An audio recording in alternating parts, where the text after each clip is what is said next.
Good morning, good afternoon, good evening, wherever you're watching the world. My name is Shaun Driver, and this is the start of a new series. We've got a team for the second time, Bradford City. So we've done the Who Are You series. I guess we're going to call this the What the Hell Has Happened series, where we take a quick look back, find out what happened in the last game, find out who was available, who wasn't available, what happened in the game, and just sort of assess what we can expect for the game on Saturday. So join us as we jump into this new segment. Here we go. What the hell happened? This is the Red Horde.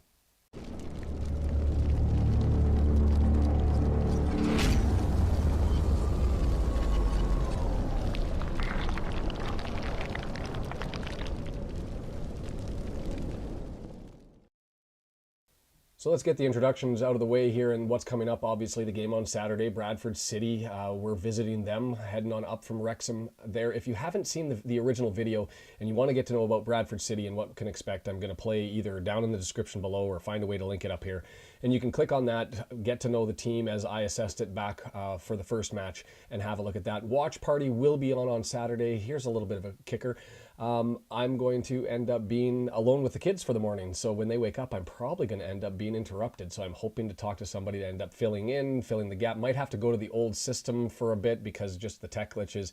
It's a much easier process to deal with. So more technical, I won't call them gremlins, challenges as we meander our way through the wonderful world that is figuring out how to get this stuff out to you guys. But stick with us. We will be here. We will be online, even if it's me with two little kids running around in the background and I'm on mute. It'll be what it'll be. Just going to take a little bit of a sidebar here. The hoodie that I'm wearing, Hiraith. I ran into that one when the condominium burnt down and we ended up getting out. What does Hiraith mean? It's a Welsh phrase that I ran across. It means a homesickness for a home you can't return to or never was. I purchased the hoodie. It was the very first item of clothing that I bought after the condo fire. And so I found it rather fitting after the condo fire, a little bit of dark humor, homesickness for a home you can't return to. I'm now attributing that to a new bit of homesickness, and that is the homesickness for one that never was, Wrexham, as this is starting to become more of a community. I'm enjoying this whole process. I enjoyed having you with you. If you haven't got the opportunity, hit that subscribe button. For those of you who have been with me from the start throughout the journey or have joined recently, I appreciate you following. It's been a crazy 3 months and especially the last couple of weeks with the number of subscribers. So much love to you. Stay tuned, follow along. Here we go, jumping into it. So take the flashback in time, August 29th, 2023, a Tuesday, second round of the EFL Cup. Game ended in a 1-1 draw, and then in penalties, Bradford ended up taking it, knocking us out of the EFL Cup. Just a reminder of how that game transpired. Penalty given in the 3rd minute that was absolutely garbage. Hayden, it was his first game back. 3 minutes in, he wins the ball. He gets there. There's a shoulder-on-shoulder charge. Really effectively what happens is the Bradford City player runs into him. And it's in the box, and the penalty's called at the 3-minute mark, and Smith steps up and scores on the penalty. So that happened. Really, from that point in time, Wrexham was chasing the game entirely. Boyle did get a header in the 72nd minute and made it 1-1, and that was it. If you look at the momentum and attack momentum and control for that game, it was predominantly with Wrexham throughout. There was really the lapse early on, and then there was a little bit of a gap with a pushback where Bradford City came at us later on in the match after we scored our goal. Sort of tail of the tape for a lot of the games this season, despite the aggressive push that Parky has them coming out for the first 10-15 minutes. It's been difficult to survive that first 10-15. If we do, we tend to get stuck in. What can we expect? Well, this is going to be the matchup of two different styles, at least as far as score and open play. You've got a defensive team, 14 goals, 14 goals against, and an offensive team. And we'll get into that as we go through things. So I've got the attack momentum. You can see that's what FOTMob ended up ranking it as. Wrexham at the top, Bradford City on the bottom. Interestingly enough, when you look at that game too, and you look at the FOTMob scores, the top 4 attacking players were all Wrexham players. It was Young, Boyle, Tozer, and Barnett. And then the top 4 defensive players were all Bradford players. Platt, Stubbs, Holiday, and Oyegoke. There have been changes to the lineups for both squads and also the gaffer, and we'll get into those. Since that game back on August 29th, what's occurred? Well, we know for Wrexham, Mullins come back, so did Fletcher. They were added to the lineup September 9th. Fletcher's played 124 minutes, all 7 of them coming off the bench. He has fit that role as a super sub, as it were. I can't remember which podcast it was, but they were against the use of the word clutch entering into the vocabulary in Wales. So I feel like I have to use it. So Fletcher's been clutch for Wrexham going forward. So is Davis. Mullen, 515 minutes over 7 matches, 6 of them starts. And Ogonkwo also joined the team, took over goalkeeping duties September 30th. He's had 4 starts in all 360 minutes, and really he's taken control of the reins. So some big names that have come in for Wrexham, not as significant potentially for Bradford City, but they have had some changes. Rayhan Tulloch came in on loan from West Brom. He's had 338 minutes for the Bantams in the midfield, and that's included 2 starts. And then Chisholm Afoka, another loan, he came in from Aston Villa. He's had 143 minutes up front as a forward with 2 starts. The biggest news as far as changeovers go, probably the loss of Wrexhamite Mark Hughes, fired, let go, released from duties, whatever you want to call it, from Bradford City back on October 4th. Kevin McDonald has taken over as caretaker manager. The firing happened after a 2-1 loss to Tranmere. Bradford City really not getting it started, and they've had 2 wins since then. As far as McDonald, 34-year-old Scot, he largely played with Sheffield United, Wolverhampton Wanderers, Fulham as a midfielder. He joined Bradford City in the offseason this year on a free. He signed for 2 years. And he's now in the role of player caretaker manager. He's played 460 minutes. Interestingly enough, that he hasn't called his own number since he took over the duties. He started the 3 weeks prior when Mark Hughes put him into the pitch, but he's decided not to join. So as far as I'm aware, nobody's been signed up since then, and away you go. Now, this was an EFL Cup match, and so you don't expect the teams to go out and throw everything they've got at it, and that didn't happen. There were some that were kept in reserve, but really it was pretty close to a full squad. Noticeable absences for Wrexham. Tom O'Connor played 883 minutes, and maybe the second most notable absence was up front, in the sense that Palmer, who's played 910 minutes and had really been running out every game with Mullen's injury, came off the bench, and so you had Bickerstaff and Dalby up front, and Waters also came off the bench for a spell. So really the forwards not set up, completely different, completely changed. As for the Bantams, Bradford, and you know what, I'll take a pause here, timeout. I'm going to call it Bradford. I got a lot of stick from the people of Bradford we're Bradford City, not to be confused with Bradford Park Avenue or Bradford Town. If you can't figure out that I'm talking about Bradford City when I reference Bradford, then that's on you. A little bit of deductive logic I'm going to suggest. You can take somebody from Bradford to a library, but don't expect them to read a book. Deductive logic. Hit me in the comments if you have a problem with it. It's Bradford. Whatever. I digress. Let's jump into it. As far as the players from Bradford that sat out, Cook, who was their leading scorer, he sat out that match. 1,061 minutes he had played. Odur, he sat out. He's played 774 minutes, as well as Gilead. But largely, they had predominantly their full lineup other than those 3 players, and has continued through in large measure with the same players that started in that EFL Cup match, other than Cook getting more of a run out, and then the 2 lone players that I just went over. So don't expect significant changes there. Big picture, let's just look at that. What do we expect? As I went over, Bradford, 3rd worst goals for in the league with only 14. You compare that to Bradford, who's sitting in 4th with 27. Bradford has the 4th best goals against in the league with 14. You compare that to Wrexham at 25. So you've got an offensive team who has had defensive lapses, although they've been improving as of late, against a team who's been struggling to put the ball past the line. But they're keeping it out the back end as well. Interestingly enough as well, the leading Minuteman for Bradford, other than their goalkeeper Lewis, is Matthew Platt. And as I understand it, he's picked up his 5th yellow card. And so card accumulation, he picked that up against AFC Wimbledon. He had 4 more in-league competition: Colchester, Stockport, Mansfield Town, and Tranmere. That's separate and apart from the one he picked up in the Wrexham game in the FL Cup competition. So he's suspended, as far as I get it, on yellow card accumulation. So they're going to be without one of their best defenders. No, I'll say it, their best defender. For this match, so maybe a little bit fortunate in that regard.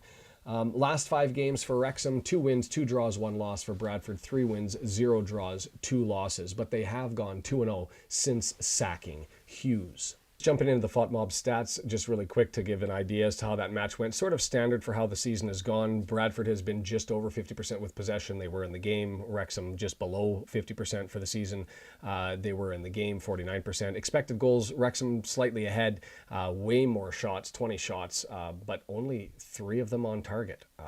You'd hope to think that with Mullen in the lineup, Fletcher off the bench, Palmer doing his thing up front, that we're hoping to get a little bit more productivity up front. And that's why I think that this one's probably going to end up, I'm going to say 2-0. I'll predict it. I'll repeat it at the end. Let's go with that. Bradford City did have more of the big chances. We had more of the corners. It was really sustained pressure with just no real magic happening in that game. And so obviously the result ended up as 1-1, probably a deserved one, and then you flip the coin for the penalty. And so that is the summary of the match. I just want to take a little bit of time out. There is a Twitter account out there, WT_analysis, and I have been relying on their stuff previously. I'm going to probably go through a number of their tweets that talk about the styles and the statistical background. I haven't sought permission for it yet. I'm going to make this video and put it out there and see what the thoughts are, and flag it for the creator and see if they've got an objection or they're happy to it. Go to them on Twitter and follow. They do it not just for League 2, League 1, a whole bunch of other teams, accounts. They run up with some interesting data, and so I figured it was appropriate to bring it in as probably the best measure to look at the stats and compare what we can expect from these two teams.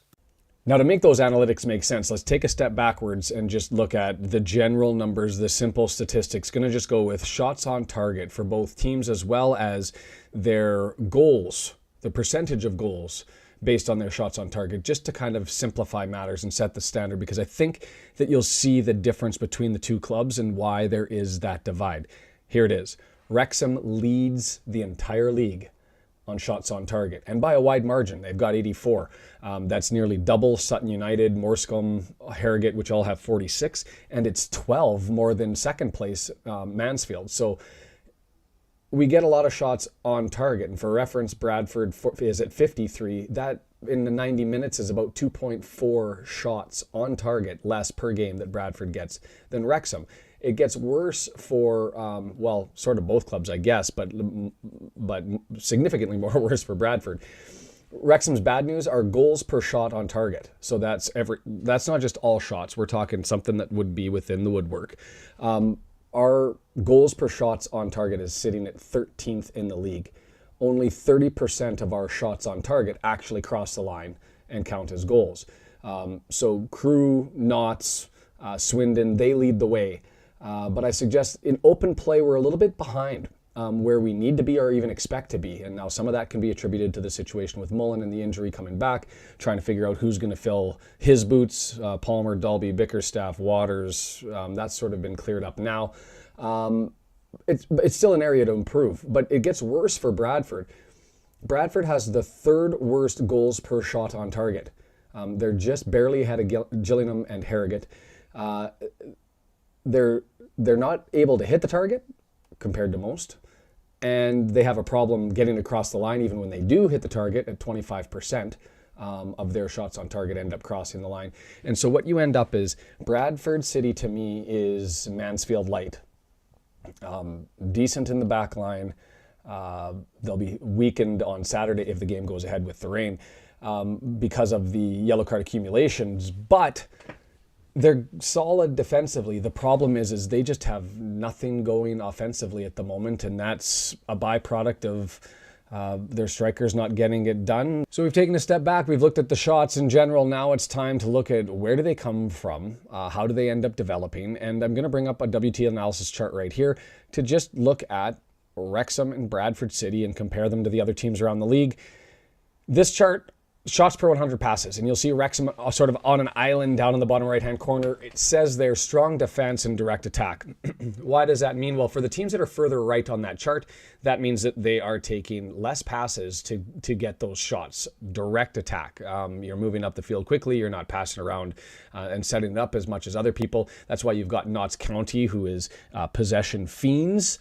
All the way over on the far left, is because they pass around like mad before they end up taking a single shot. Like they're averaging like 50 passes per shot. boring, unless I guess you're a Notts County fan. But the other feature that is interesting is if you look at the y-axis, which is shots faced per 100 passes.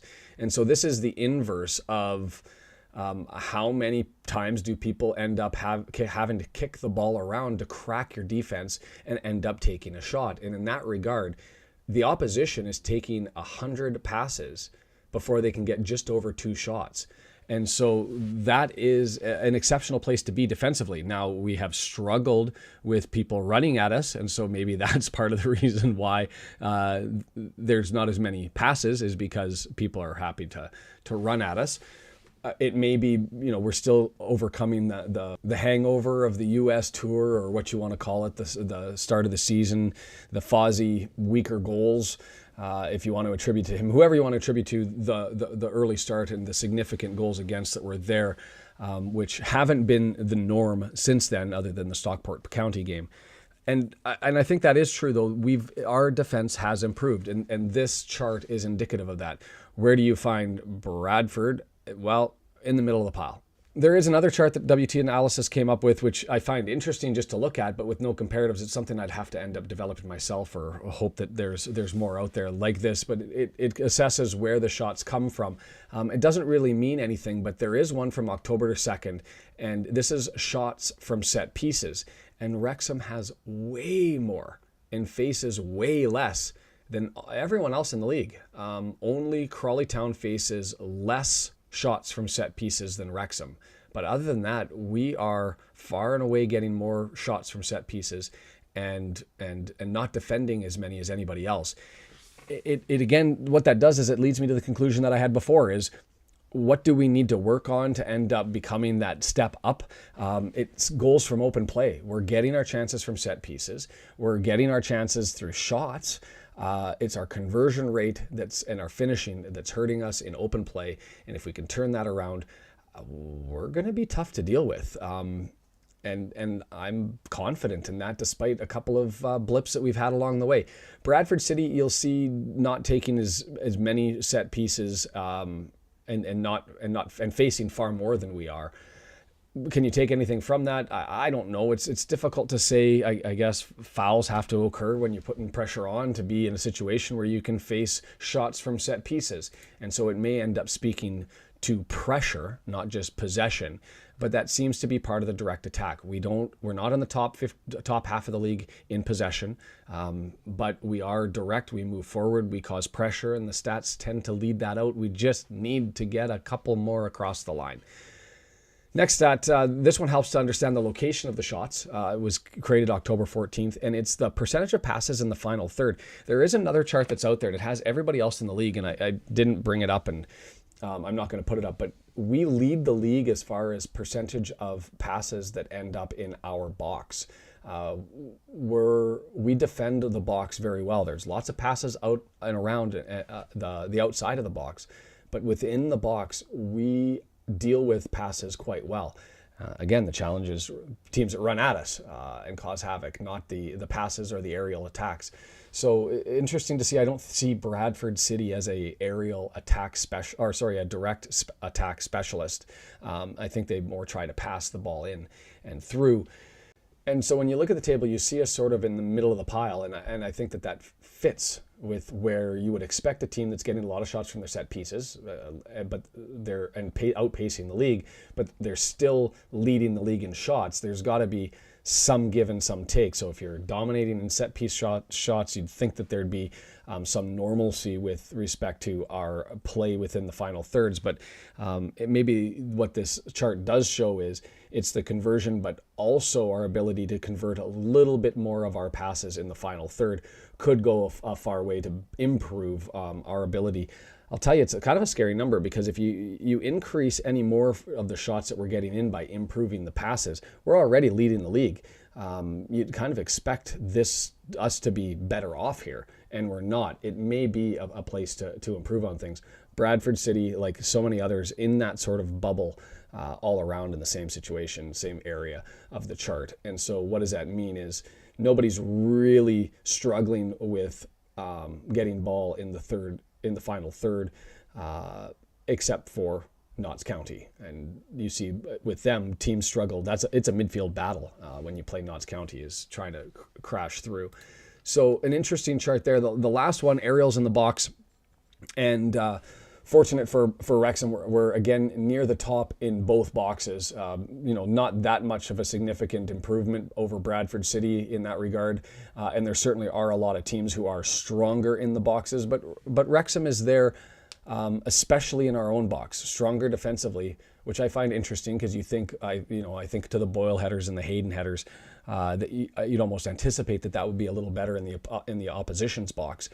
But we're a competitive team in the box. Bradford City, not that far off, but again, a bottom half team as far as the aerial attack goes, and they're without their best defender in the air if the game is played on Saturday. Otherwise, he'll get to use that accumulation and burn it off on another day. It's a lot of numbers, it's a lot of charts, but let me just boil this down to you for our purposes here going forward as best as I can assess. What did I end up looking at before and comparing Bradford City in the previous video, which again, it's up here, it's in the description, it's somewhere so that you can see it. Bradford City has always had the turnover to end up putting capable players on the pitch, and for whatever reason, for now a number of seasons, they failed to get results. This year, so far, those failed results, I know that they've pinned them on Mark Hughes. I'm going to pin them on the midfield up. Their defenders have been performing well. Their goaltender is capable but not exceptional. But up front, they just haven't got it done, and the midfielders are not pushing ball into the final third sufficiently enough. That's a problem, and Bradford City always seems to be able to have the money to bring in people, and those people end up not performing. It's a perpetual cycle. Well, I guess not perpetual, it hasn't been forever, but it must feel like that for Bradford City fans.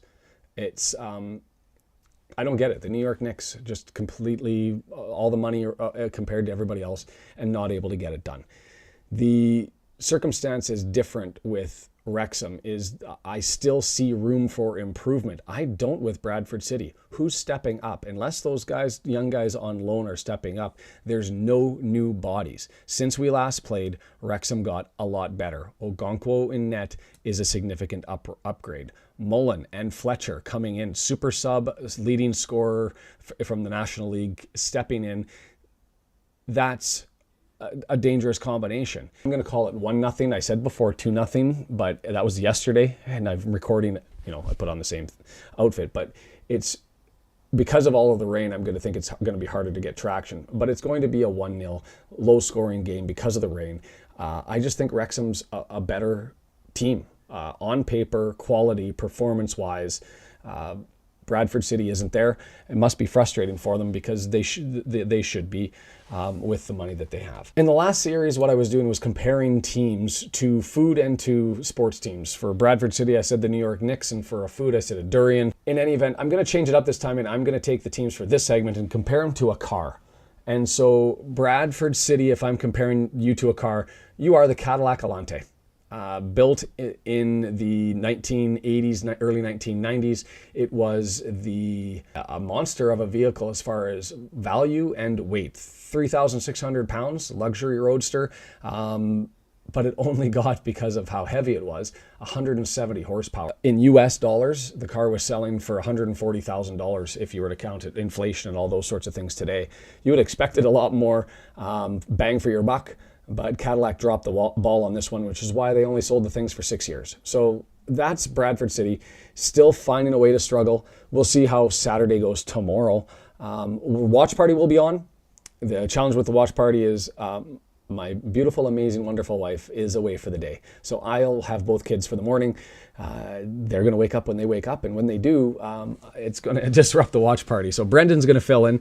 I'll be there for as long as I can be there. But as soon as the wailing occurs, I'm going to become a spectator. And it'll be fun to sit back and take part in the watch party. So please join in, support Brendan. We're going to have to go with the old system, so no scoreboard. It'll be a little bit off, but still a good time. And yeah, we'll see you there. This has been the Red Horde. We're going to have to go with the old system, so no scoreboard. It'll be a little bit off, but still a good time. And yeah, we'll see you there. This has been the Red Horde. Good morning, good afternoon, good evening. We're live, and I've still got the kids asleep, so I'm going to try to talk a little bit quieter and hope that they don't necessarily wake up. And I'm Oh, double dipping here. Hold on a second. Too much volume.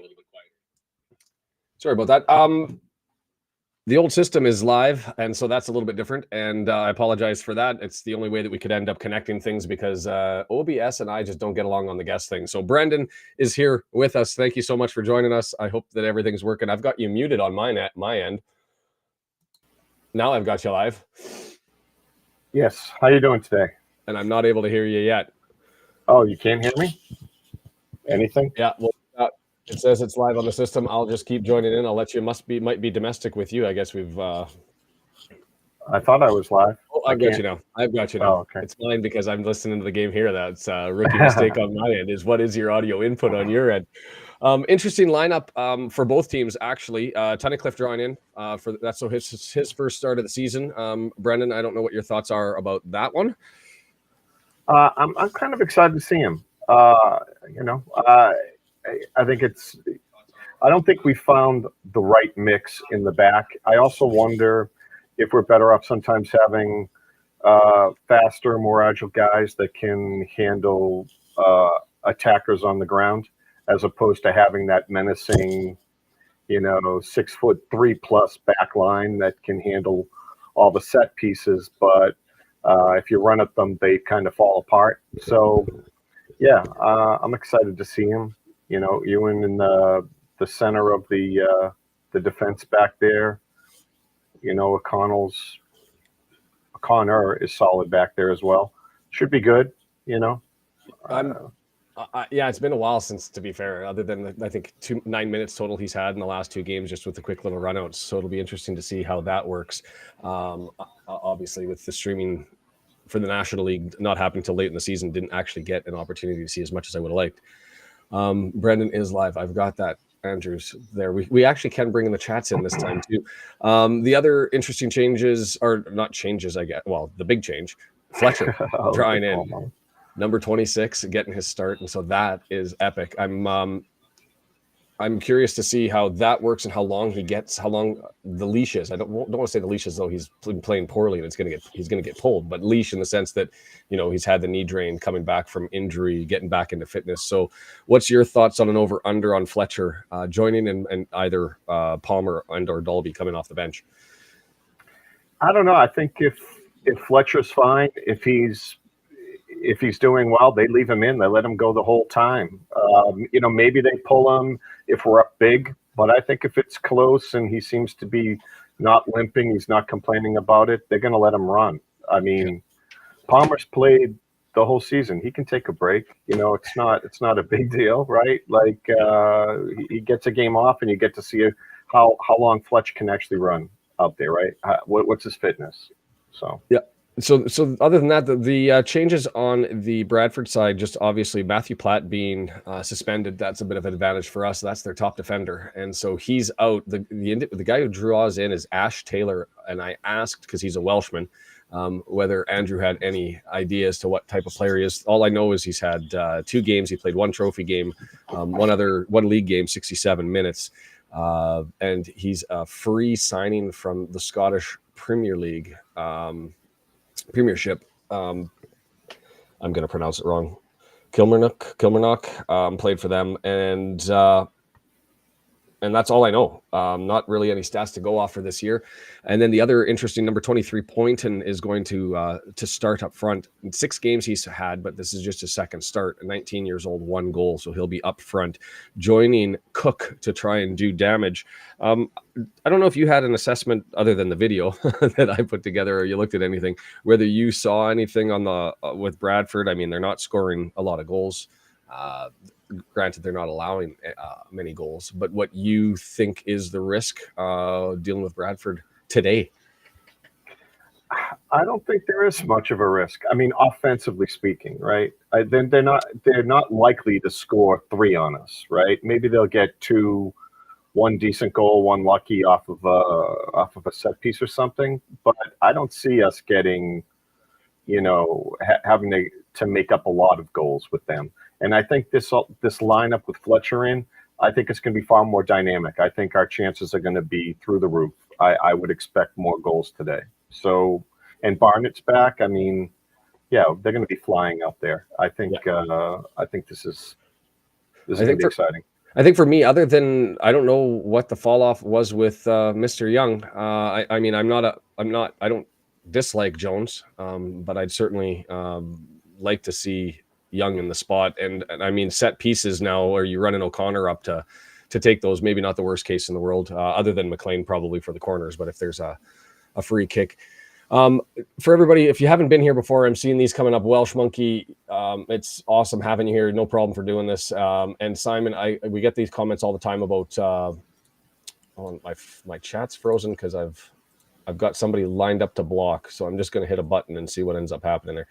Sorry about that. The only way that we stream is down below at the bottom. You'll see the ticker there. That's how you're going to have to watch the game. We don't do a dodgy screen or stream or anything like that on YouTube because out of fear of getting punted. So you'll have to go there. It's 10 quid. 80% goes to the club. So the way I look at it is we're just donating money to end up being added to future players. Players are coming out. I will do a little bit of play-by-play. Brendan will as well. What I expect is at some point in time, randomly, you're going to end up hearing some wailing in the background, and that's going to be my cue. I will be lurking around, maybe jumping in, jumping out, depending on which kid. If it's the eldest, I might actually just bring him on and set him on my lap. We'll see how it goes. There'll be mass chaos over on my end. But Brendan's got the new microphone, the new setup, and so we're ready to go.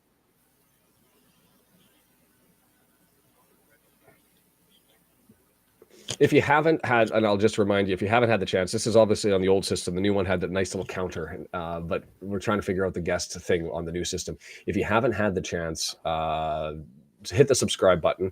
It does a lot with respect to getting more people in here. Hit the like button so that the god of analytics know that we're putting on a good show, draw some more people in here, and just identify things for everybody. So go ahead and do that. And we're wearing black today, even though I threw the white on, maybe trying to get the juju out of this jersey by ending up pulling out a win. Over 20,000 anticipated at Valley Parade today. And looking at the broadcast there, it looks full. Jed, thanks for putting that video together. I laughed at myself, not expecting that was going to be the midweek roundup that was put together. Jed's going to have to change the name to Just in Time Friday Roundup instead of midweek. Well, I can't criticize because I had an insane week, and there's no way I was going to get around to getting that video that I put together. And that's the other thing is the preview video, the one that was put on as far as this, because this is the first time, well, I guess crew, but the first time I put a video together for a team back to back. So threw together something different. Obviously didn't need to do the whole runabout. And so if you guys liked it, feel free to let me know. If you have any criticisms, we'll take that one too.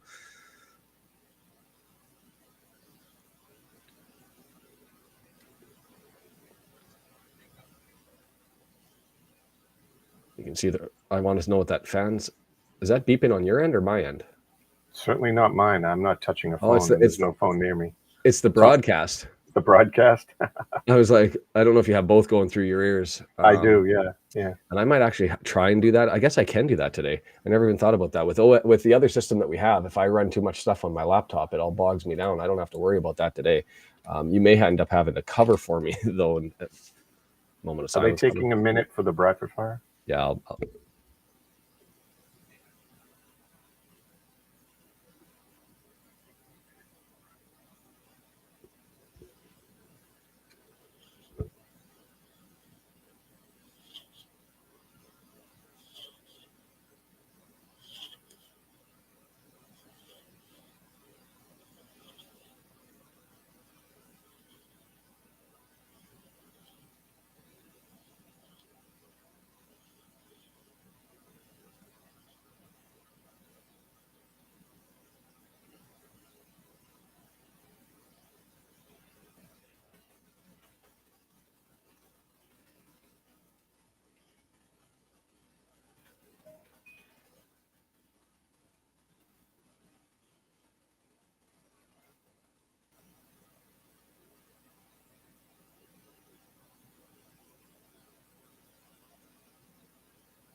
Yeah, looks like good weather there, though.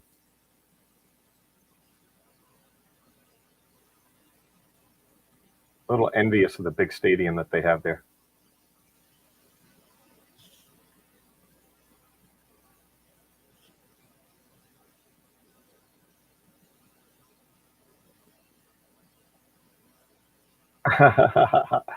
They have a RV car that brings the ball out to the center of the pitch to start the game. That's awesome. Oh, the little things amuse me, I guess.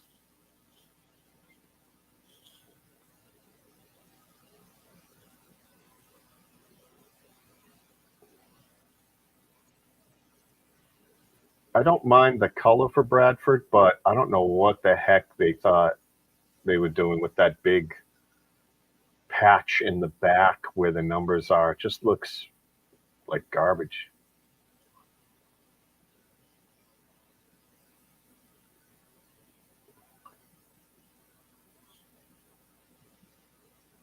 We can't hear you. That's me. I'm talking to myself. One of these days, I'll remember to put on the. I'll remember to deal with the microphone appropriately each time.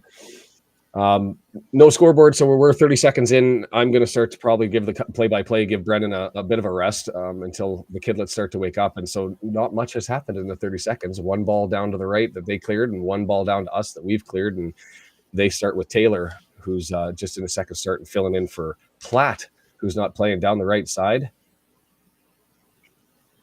I don't mind those jerseys, except they do look like rugby ones. I like the actual the hoops and the colors. And at least there's something. Like Salford Cities are just junk, I found. So standard kit. Possession to start. Fletcher with the nick, but not able to get it away, and it's back. Wow. They seem to be spry to start off with. Bradford does with the interplay there, like 4 quick passes back to each other. The touches are there. This is certainly,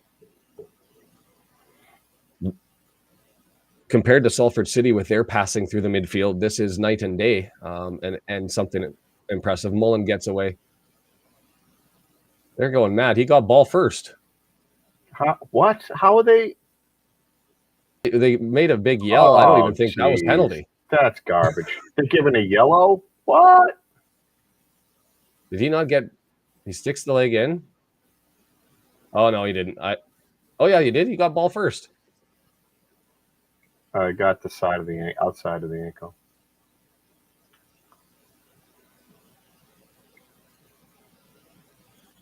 Well, Mark was with me anyway. Mark said, unlucky. Is what it is. Tallying up the accumulations. And I had I don't know if you saw the video with the Welsh Beast that I did, again, the second one, but we were talking about whether Lee, we've got Sutton coming up on Tuesday. Free kick comes into the box. Oh, it's there at the front of the box, but cleared up, over, and out of play. And we were talking about card accumulation because we've got Knots, obviously, next Saturday. We've got Lee on 4 cards. O'Connell might be on 4 cards as well, which means once they pick up one more yellow, they're suspended. And so the question that I had is, do you see a professional yellow card at some point in the game such that the suspension is served on Tuesday and you're free and back for Notts County? He said no. I said I wouldn't be surprised. So we'll see if the game is in control at the end of this, whether there's a little grab, a little bit something extra just to draw a professional foul. Did you see the fan head the balls that came into the I missed that. Oh, that was hilarious. So cleared up. McLean moves it forward. Mullen up there running. We're going to get a throw in. That's going to have to be Evans for long throws that might be out of range. We take it quickly. Still, Lee loses it for another throw in. Man, my Saturdays aren't complete unless I'm doing this, because I'm like, the blood's flowing. Andrew said I'm looking like a real fan. Hey, Miguel from Mexico. Can't show the game. Not going to get myself booted, especially after I become a YouTube partner. Ting. Which is the oddest thing in the world to say. Thrown into the box, headed away. Mark's yelling at somebody in the crowd to get somebody to sit down so he can actually see the game. So there's tech issues everywhere. Did you see Fletch pressuring the ball early on to know that we're going to have two guys out up front that are going to be dogging them? I expect far more turnovers. Yeah, I Palmer will. can't do that pressure, you know. I will say, I mean, we saw Bradford before, and I wasn't that impressed by their midfield. But I'll say early on, at least 5 minutes in, they've looked like they're able to put stuff together far better so far today than what we've seen previously or what I expected. Barnett back from his 3 I was games. listening at Mark yelling at sit down. I'm curious. I'm at 4 minutes and 53 seconds. You might be a little bit behind me. Just a second or two, yeah. Yeah. Okay. Then we're still good. O'Connell tackled, and then he tackled his man, turned his eyes. Bit of a flop there. You can make the call for it out loud. That's a free kick for us. That's fair. Yeah, come on. Yeah, you're going to do that crap to Mullen, then that's 100% a yellow. Standard set, but I'm a little bit scared on how many yellow cards are going to get flying here if those ended up getting yellows both ways. Yeah, that's a bad tackle on O'Connell. That's why.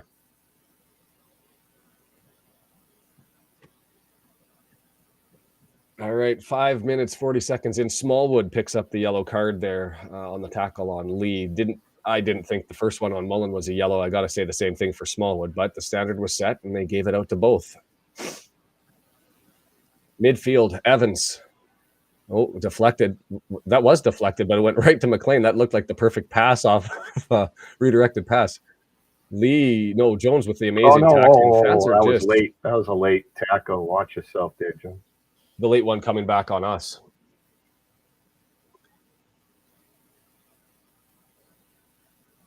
Lee came screaming in on that tackle. Looked clean and beautiful, and I was impressed by it, but they end up getting it, taking it away. Yeah, there's nothing in that. They just played the replay of that yellow card. There's nothing in that. But both players, Smallwood and Mullen, on yellows. Both captains. Was Mullen wearing the armband today with no Tozer, no Young? Mullen. But yeah, I couldn't believe Mullen had the captain on, right? Maybe it's just the camera view because we're a little bit zoomed in on some of these angles, but the game seems way faster. Whether the teams are racing, it's just unsettled, balls pinging all over the place. If I wanted to try and call it like a hockey game where you're every single play, every action that's happening, I would be out of breath because the ball is bouncing everywhere. McLean's got it as we're trying to neither team really with any domination in the lower thirds of either team.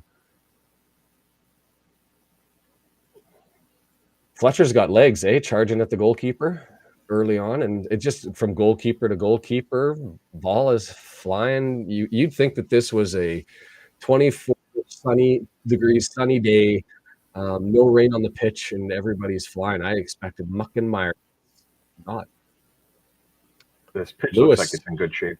Yeah, it does. Lewis with the ball.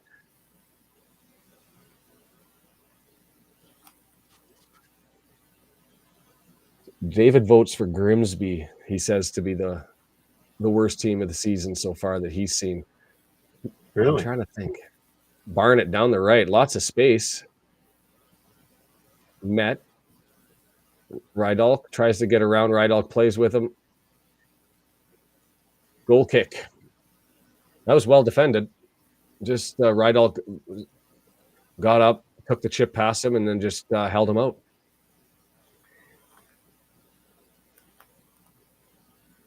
I'm right now with the way that Stockport is playing.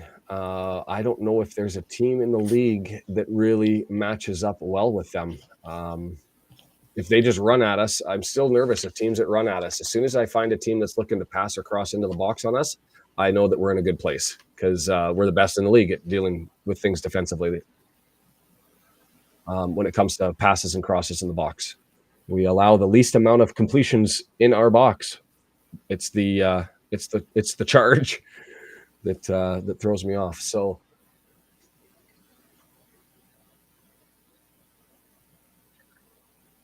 I thought that was a foul by McLean through the back of his legs as well, but nothing called.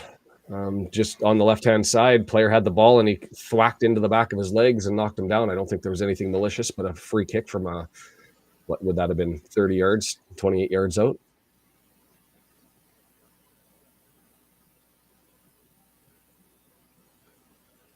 I don't know if anybody's listened to the broadcast, but Mark was just saying with there's 2,000 Wrexham fans in a 20,000 stadium, and that's all we're hearing through the headset. And Yeah. Mark is chuckling because all that the Bradford fans can muster in response is a boo. We are massive. Did they guesstimate the attendance yet? Because I heard they thought maybe they'd get close to 21,000 today. All I know is it was over 20,000. So Fletcher trying to get it cleared. Ball is just bouncing all over the place, and now it's coming back to us. Calling Tunnicliffe, the smart play, calling out Ogonquo, just plays it forward. Whoa. Out of position. That makes me nervous. When your goalkeeper's not in the center of his net, any pass backward makes me nervous. And we got a giveaway going the other way. And here's Bradford now. Finally, one team gets some control, and now it's lost in the final third.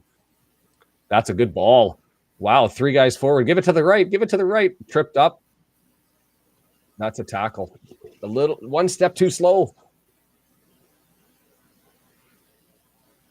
Crawley against Crew. That was a really good tackle. You're coming back at full sprint and able to get there and time that properly. I know I wouldn't have the guts to pull that one off.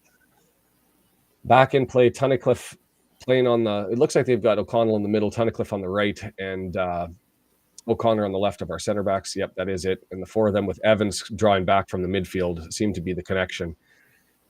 A little bit of possession our way, and then another tackle in the back. Into the box. They've got to play over to the center, shipped in Okonkwo. Thank you very much. Measured, controlled. You take that. But they're starting to sniff. Bradford's starting to we're at 11 minutes and 23 seconds here. Starting to push forward into our lower third for the first time. It'd be nice to get some pressure going the other way.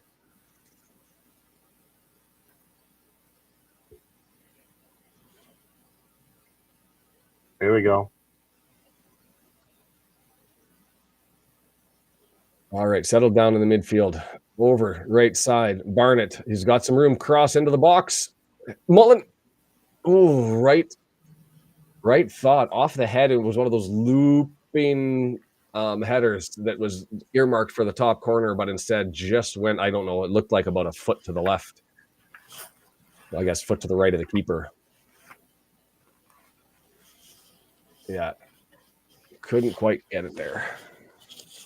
Rob, morning. Love that we've got the updates here from W&G with Crawley scoring first, Swindon already equalizing against Salford. I know. He's the bearer of bad news, though, with Stockport scores. Well, you can't. Don't kill the messenger. Long ball over top here. Bradford's got it looking up at midfield stripe on the left-hand side moving forward. Evans gets a foot on it, but it bounces right back, and Bradford's going to resettle in the back. Possession-wise, the teams are pretty close, 51, 49% if you round it. So you'd expect it to be they're a little bit more comfortable doing this in the back, where when we have it, we seem to be a little bit more direct.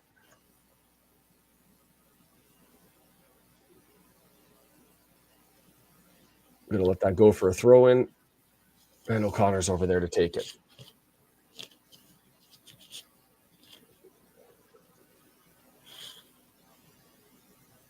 0-0 O'Connor. Just want to get, you know what, 13 minutes in and there hasn't been a goal against. You take that, don't we? Yeah. Given how things have been. Lee bouncing around.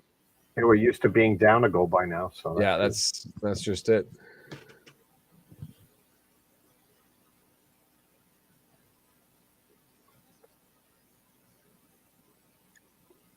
Man, those there's not a lot of room on the pitch in Valley Parade there between the benches and the. No, you're catching a cold from the crowd if they have one. So yeah, yes, you would. You're right there.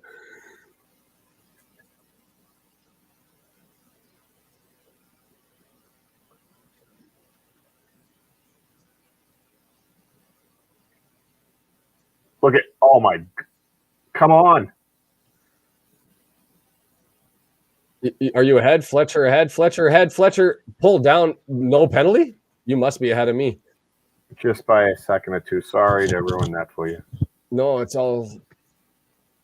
So Fletcher has two guys around him, does get his feet swept out from under him. Was he dancing and fighting for possession before the contact that ended up swiping him out? Yes. Do I think that Fletcher dove? No. It was a 50-50 one to me. I don't know what your thoughts are. It was close. I'd have to see the replay. I don't know if he took his feet out or not. So Mullen there with a free kick. A foul going the other way. Yeah, they're showing the replay now. No, it looks like he just bumped him up top and his feet were a little tangled. And I don't know if he had enough control of the ball. Yeah. Okay. He may have done it to himself a little bit. Yeah, his feet weren't right, and he got bumped at the shoulder and just fell. So Bradford moving forward, cross into the box, headed, going to go out for a corner. And the Bradford fans get up.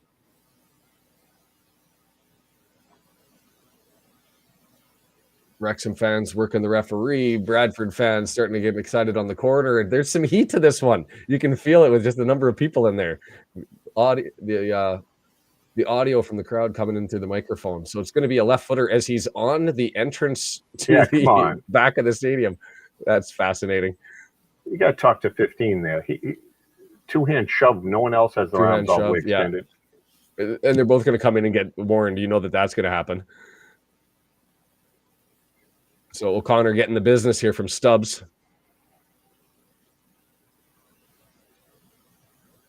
Ooh, that was a really dangerous ball and really close. I would have liked Ogonko to come out and collect that. Here it comes in. Header. It's going to be our ball. I don't know what your thoughts are. That one came so close to goal. I don't know why Ogonko didn't come out and just collect that. If there was potentially a foul on the Fletcher one, he grabbed him early the box right before he got it. There's that sweep of the legs, but I don't really see it much there. So I know Mark was excited. I mean, the knock and the bumping.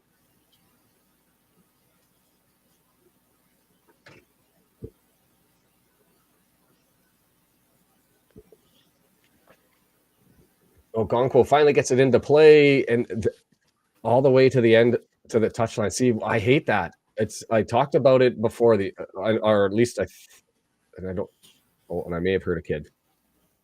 I've talked about it before. The only part of his game that I'm not a fan of is his placement of the ball when he's kicking it. I mean, sending it out right out of bounds doesn't make any sense. But there's been times where we've had 5 over on one side and nobody on the other, and he'll pump it over into the wrong end.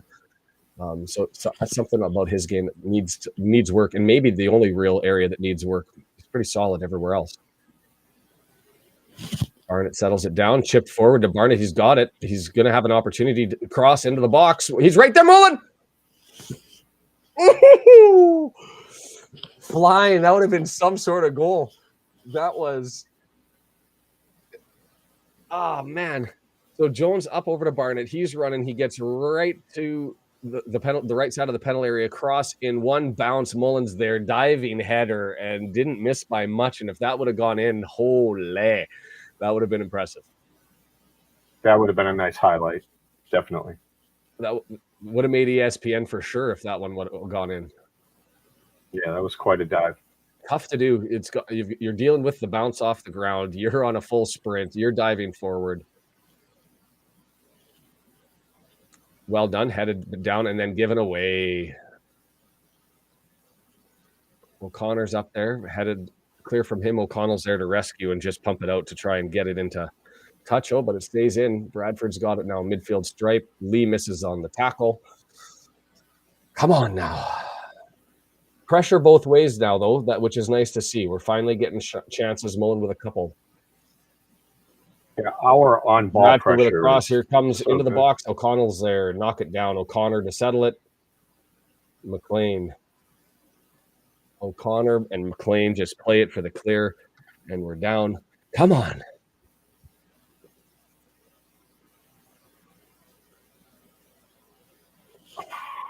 Well taken, and his dribble took him away through 2-3 people. Then that was third person back who ended up taking it. Don't give them any confidence with the ball on their feet because I don't need them running at us. That was a nasty shot. Nasty as in bad, not nasty as in impressive. That was all Osadebi, with some impressive dribbling there, but ultimately horrible finish. I'm going to have to bring up the Fought Mob stats. We're at 20th minute here. If you're following along, got to remind myself to continue to do that.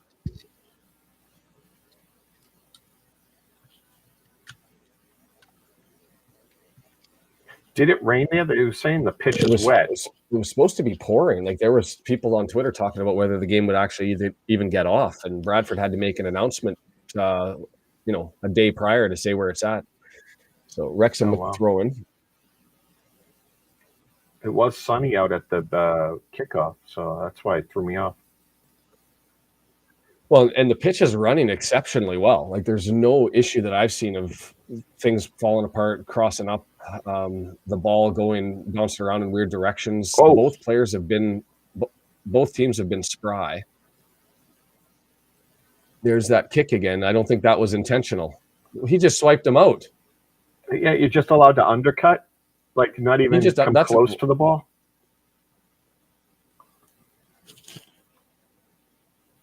I don't like that, because those are the ones where people get hurt. He took them out. I'm not calling for a yellow, but you've got to at least have a free kick for that one. I understand boxing someone out, but undercutting them, not even making a play on the ball, is ridiculous. Yeah. I'll tell you what, you look at the attack momentum on Sofa Score, and it is all Bradford. Ooh, what was that? Hit the clearance. O'Connell again up the pitch and just missed it. Evans with a heavy challenge. We're not going to get those tacky yellows, because if we do, everybody's going to end up off the pitch, because there is some contact in this game.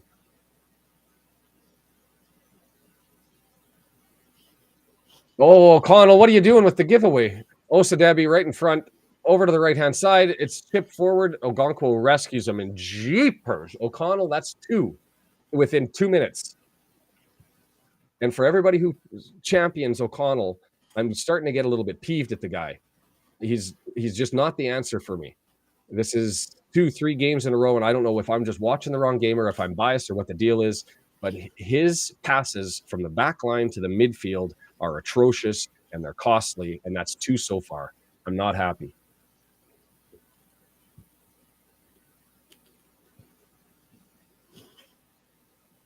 If anyone has a stream, I kind of close my eyes to it.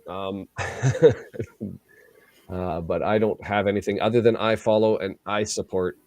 Putting the £8 into the coffers of Wrexham AFC. McLean now, cross into the box. Camera, nobody there. Bradford just heads it down, goes the other way. Osadebi, Tunnicliffe, well done stepping in and taking that away. And here comes O'Connor from the midfield stripe, looking. Nothing there. Back to McLean, nothing there.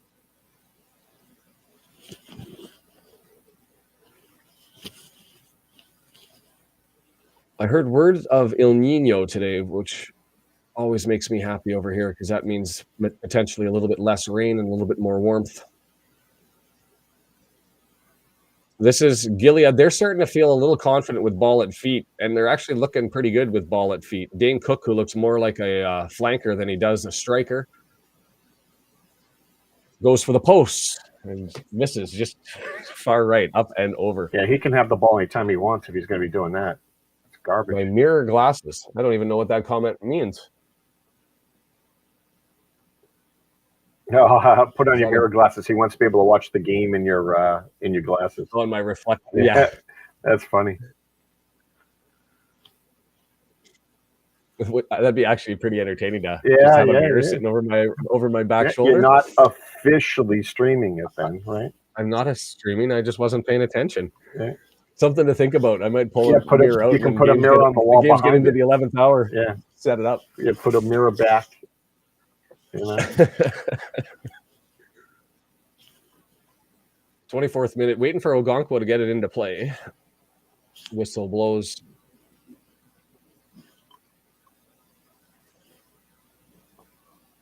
the difference between this game and the Salford one so far to me is we were nicking a lot more ball in the midfield against Salford City, and here Bradford is proving to be far more capable, at least for this game.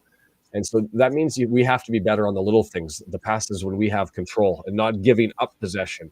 And that's why I've had issues with O'Connell's play so far. Mullen on the right side, he beats him, took him on, he's there. Sliding tackle, that was a bit of a flop. Mullen's still spinning, he's doing the...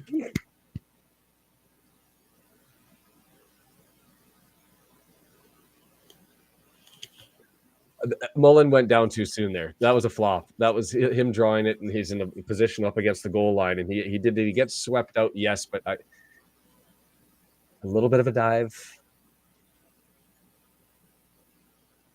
But I did like the spin cycle that he put Stubbs on. Oh, you know what? He fell on his back He did leg. let lunge in on there and missed him. He did get him. Yeah. You know what? On the replay, I'll stand corrected. That should have been a penalty, more so than the Fletcher one. That bad area, but he steps in right there. Wait. And he clears out his left Never leg. touched the ball. He just took him out. He never touched the ball. He just got all left leg. So I was wrong. I stand corrected. That's going to be a free kick and a potential yellow coming into Tunnicliffe. That's Walker. Just the yellow.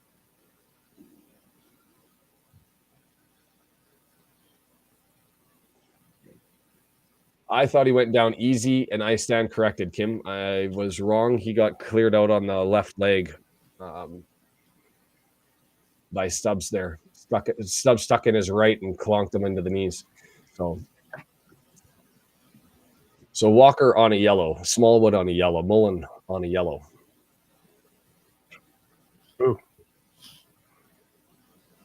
You think so, John? I thought that we were middle of the table on our moans.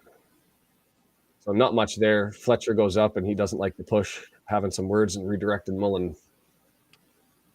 Goes for a Bradford throw within their third.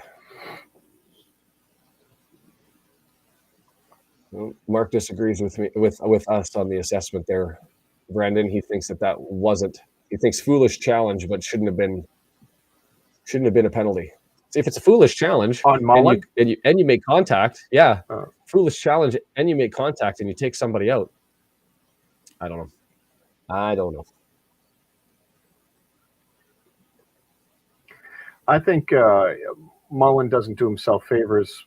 He tries to draw fouls too much. He flops, and I'm wondering if the ref's just wary of that. Where, when there's actually something legitimate. Yeah, and it would have been hard to see. Like, we had to see it on replay that he caught his back left ankle when his back rolled into him.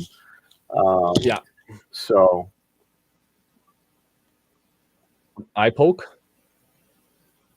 Free kick for the unintentional face slap. Eye poke. By the way, we haven't talked about it, but Morecambe, they might be actually a pretty good team. They've barely played any games, right? They're like few games back. They could be right up there at the top. I'd have to look at their matches, but from what I recall is they're Jekyll and Hyde. They'll play really well, and then they'll have a game that you take, and they'll play really poorly. So I don't know. I mean, certainly have some quality to them. Stubbs there with the header. He's been having himself a game, to be fair, in the absence of Matthew Platt. Barnett taking on two guys, gets it back. Jones there to assist him. Evans all the way back. Tunnicliffe, we're at the midfield stripe on the right side. And going the wrong way, moved forward. Oh, nice little interplay, but you almost just expect it's going to be Stubbs everywhere. Oh, we swept out a leg. And this is going to be a yellow. I didn't see it. Yellow card for He Jones. never touched him.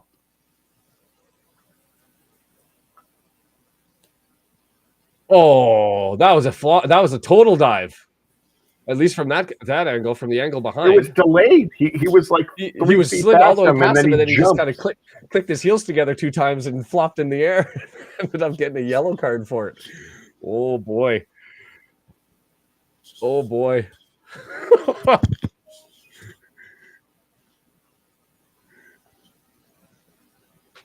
Yeah, we're not even 30 minutes in, and this guy's has a whole page of yellows. Four total. Everybody gets a card.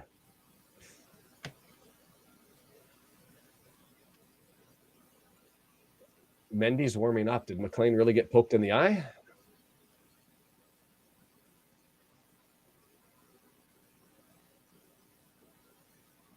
Cleared away by Evans to the side. They were just starting to threaten in our lower third. Now they got to throw and take it quickly. So they're on the right side here, looking to three guys cross into the box. Good headed away, but it's right there. Falls to Brad. It's up. It's over. Headed. Come out and get that, Okonkwo.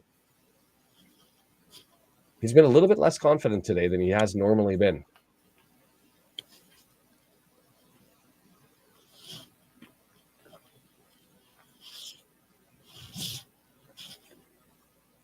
Lots of goals all over the league, it looks like, from W&G providing the updates.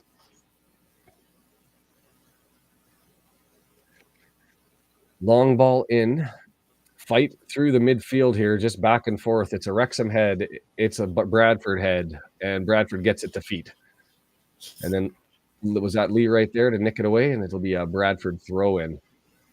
On the tightest sidelines that I've ever seen. I mean, even with their corners, you're up on the pathway to end up making a left-footed cross into the box from the right side.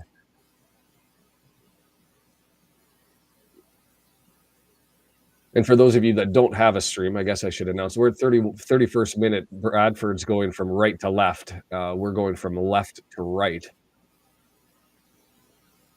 I don't know the names of all their stands. We're going towards the big one, and they're going towards the little one.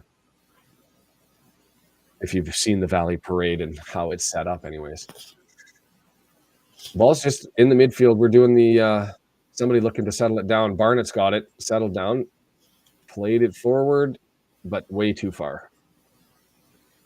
But that's Knott's game. Knott's game is possess the ball because they've got such a crappy back line that if they can't give possession away, they have to win by owning the ball for 100% of the game, because if they give it away, it's in the back of the net.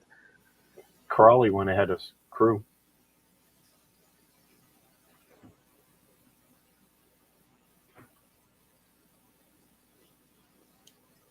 They might have got a yellow to the wrong player. Did that go out? Barnett says that went out. Obviously we're not there and along the line. Tough to see, but they're messing with the ball in their lower third in the corner, and we've got two players down there. It clears up, and we're going to get a throw in here. Man, with the fans right there, they get treats. Like, it feels like every play they're on the referee, and they're right there. Because McLean went in and bounced over top of somebody, and they thought there should have been a foul for that. Yeah, WG, there were two games last night. The Tranmere, Newport, Doncaster, they were all last night. That's why they have so many goals. Yeah, those scores are up there. I'm gonna have to send over a coffee to W&G getting caught up here.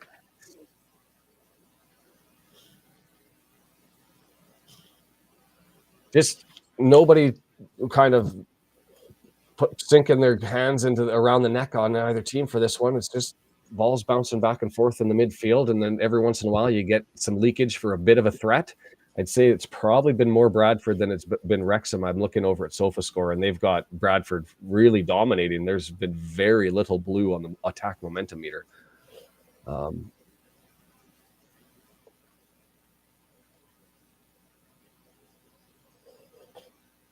But we've got possession at 50-50. We've got shots to, I guess we're blue. Melissa Debbie standing outside of the box. We've got everybody back. Shape is there. Over to Ridalg. Gilead. Just in the middle of the pitch, they're going to go switch it to move it over to the right side. Knocked down, just a lot of control, but nothing really there. And that was a really bad pass, and just let that roll over, and Okonkwo will collect it for a free kick. I love all the security guards standing there. Nobody's going to touch the ball and just advance that a little bit forward, eh? They just let it roll all the way to the end. But you're looking at the stats, throw-ins are the same, corner kicks their head, really total shots on target. We've had 2 shots, but nothing on target, and they're sort of doing the inverse to us, as we're at 34 minutes without a shot. That's even worse than the the game against Salford. I guess we've had shots, just not on target. That one went 23 minutes before we even took a shot. How's Cook doing this season so far? Horrible.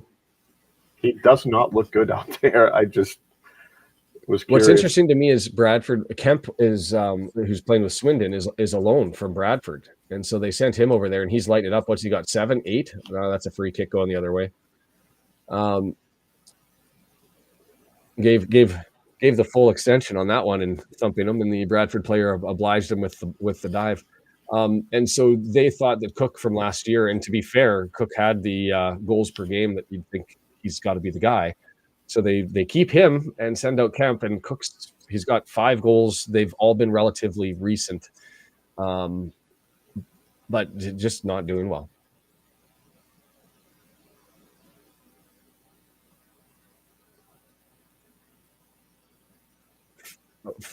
Fletcher won that, but I think there should have been a free kick on that anyway. If you're going to call the push that he had, then there's another push. That's a good ball in.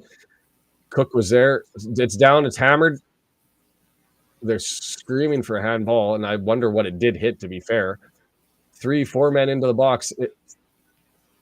McLean was able to deflect that. Oh, lost the ball. Just settle it out, get it out.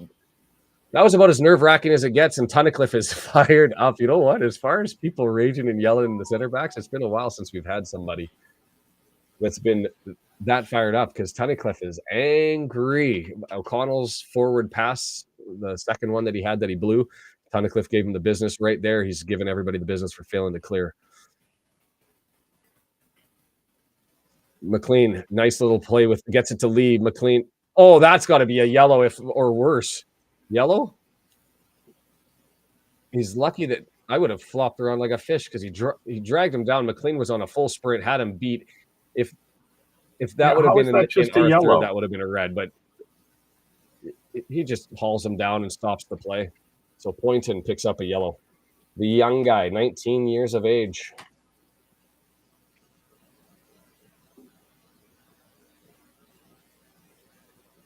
And then we misplay it. Bradford gets it, and away they come. That's unfortunate.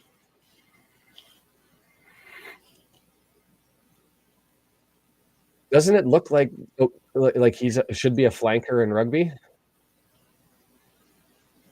Fletcher, nice first touch. Beats his man, crossed, blocked up, and it's going to go for a corner. Or no, doesn't go for a corner. Keeper rides in there, and Lewis grabs it. Yeah, it was Fletcher strong with there. a little bit of magic there with a good first touch. Not score against Gillingham. Saskatchewan. Saskatchewanian. I don't know why we call it Saskatchewan and don't pronounce it W-A-N, but we call ourselves Saskatchewanians. Is there somebody from Saskatchewan here? I used to be from there. I'm going to bring that one up, because if we do, that's a new addition. Oh, Gilead deflected. It's going to go for a corner. We are getting a piece of a lot of their shots there. We are. It's far more mobile back line. They're getting into the shooting lanes. It's definitely better.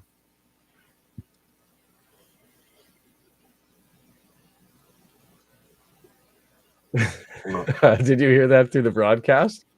Is Cook just hurt, or does he just walk like this? Because that goes back to your point about. But he does look like he's a flanker who's gone through 70 minutes of a semifinal war. So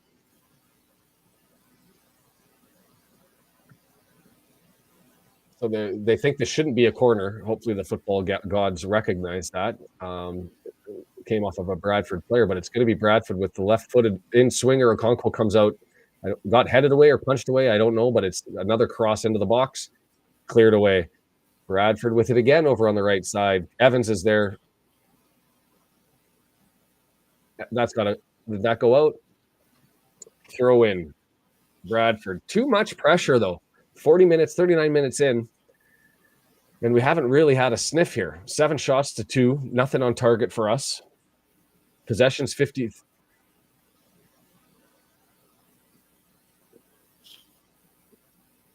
Osadebi just sort of folded up there on that header into the box.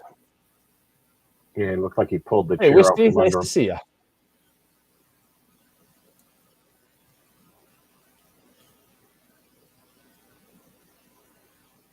I'm curious as to just production. I changed my screen there, Brendan. Do you still see all the chats?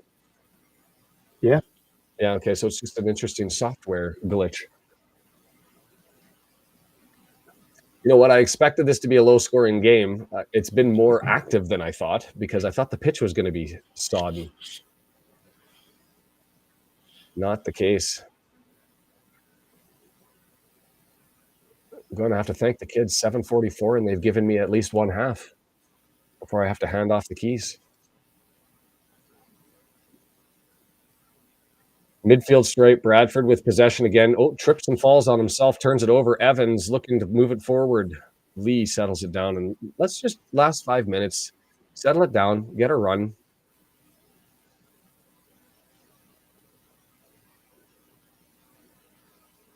Jones, Barnett. Showing Wow, off. just danced by two people. Go at it, Barnett. Well done, Tunnicliffe. And I've got... I will be handing over the keys here shortly, Brendan. You can hear the rats stirring. Yeah, I've got rats stirring. We'll just probably wait for the smaller one to wake the bigger one.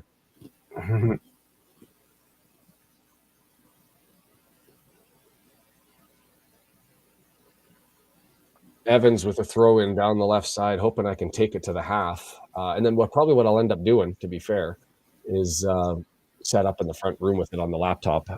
So you'll see me disconnect and connect. Sure.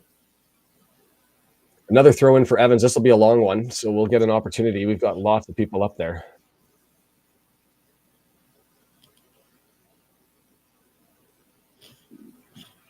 Evans with it. Back to McLean into the box. Still got men up there. Whoa. O'Connell trying the volley. And that's why he's a center back. You kind of have to have a chuckle on that one. Offside.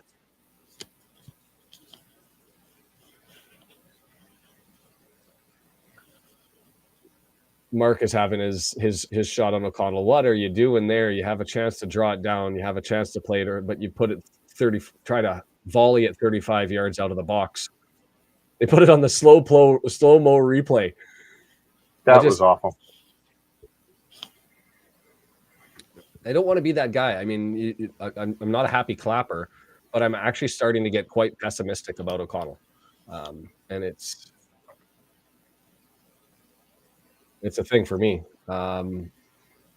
Defensively, he's there 95% of the time. Positionally, he has his odd lapses, but other than his aerial defense, I don't like him as a center back, and I'm statistically he's not crushing it for me. That allow for those lapses that you get. You know, that's three whoopsies in one half. Equally as many mistakes out of Tozer and Hayden. It's just who you like with them. Yeah, I hear you there. No, that's what I mean. It's like how much I don't think he's transgressing any more than they are. It's just they're bringing other things and they're maybe more likable, right? Yeah, so. Fair.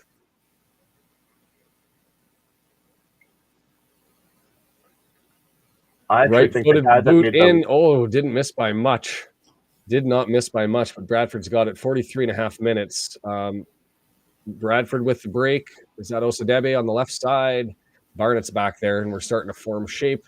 Osadebe, he's been confident just running at us the whole time. He's the only one. Halliday, right side. Oh, no offside. Wrexham all slowed down, thinking it was going to be given. Cleared. Barnett hammered. Long ball out. Osadebe is looking to be like the guy who stirs it, or at least as far as weaponizing what does damage to our back line. We can handle those crosses that are coming from the right that they seem to be building towards. It's players running at us, and right now Osadebi's building confidence and appears pretty willing to have a go.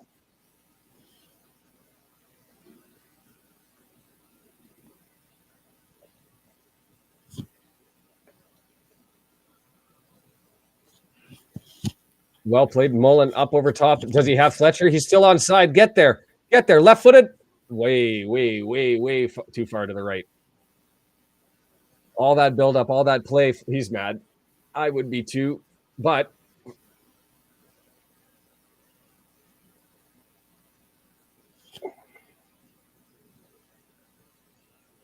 yeah, he missed by what would you call that? 30 feet? Yeah. Morecambe scores another one.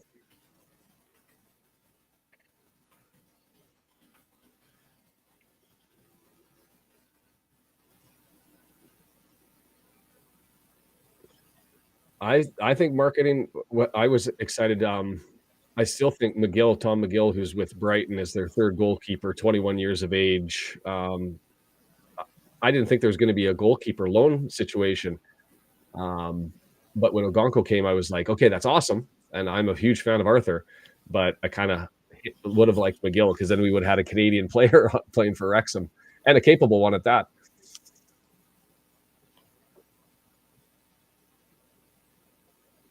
Yeah, if there was a charismatic American on there, that might help boost a lot too. They could run him around the U.S. and yeah, I look at the roster to find out. You either got to get somebody young getting started or somebody old, and I haven't seen a legitimate. McGill was one that I thought before Fletcher was signed. I thought maybe Junior Hoylett, who maybe a slight step down from Fletcher, but. And plays a different game, but a big body and could have been a sub and helped out with Palmer. And he's had runs in Wales before, but no luck with that one. And I'm not disappointed that they went and got Fletcher. So 127 viewers. We're getting close to half. 3 minutes of extra time. We're 2 minutes into it. I'll remind everybody, hit that subscribe button if you haven't had the chance.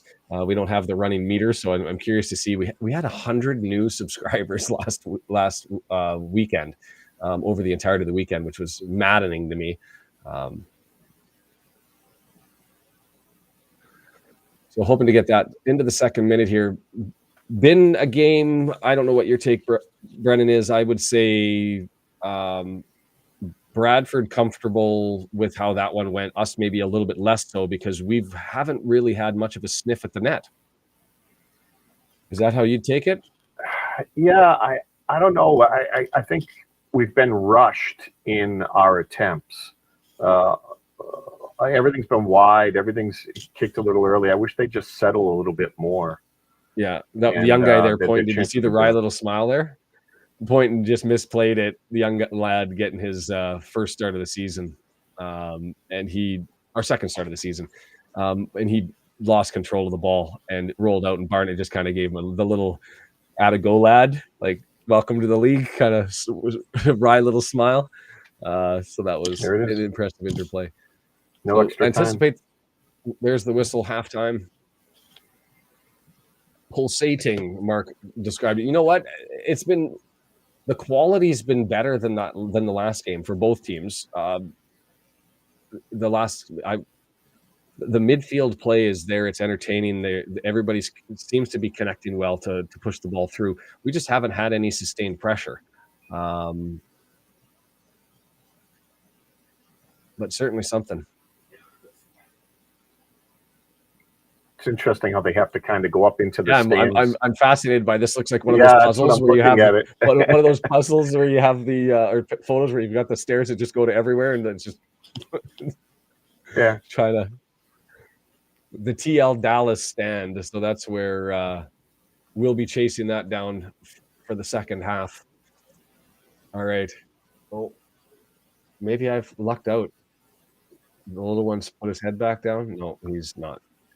I'm going to take the opportunity during the half. I'm going to hand over the keys to you. I'm going to get set up and hopefully be able to load the Wrexham game on the TV and have the laptop there and get the kids started for breakfast. So dad duty and hope to jump on at some point towards the end of the game. So appreciate everybody that's here. Hit that subscribe button, Brendan. If you've got any issues, you've got me on chat as well if I'm away. I'll be around. I'll be sniffing around. Hoping we get this one. Anyways, I'm going to sign off. Take it over. Nice. Okay. John, is that where the Wrexham side is in that Dallas stand? So we'll be going into our own fans. As I saw a lot of red shirts behind the goal on the left, so I thought maybe that's where we were.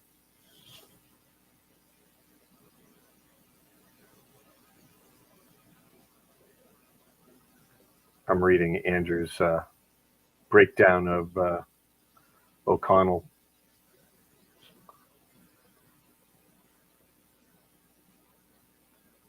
Yeah.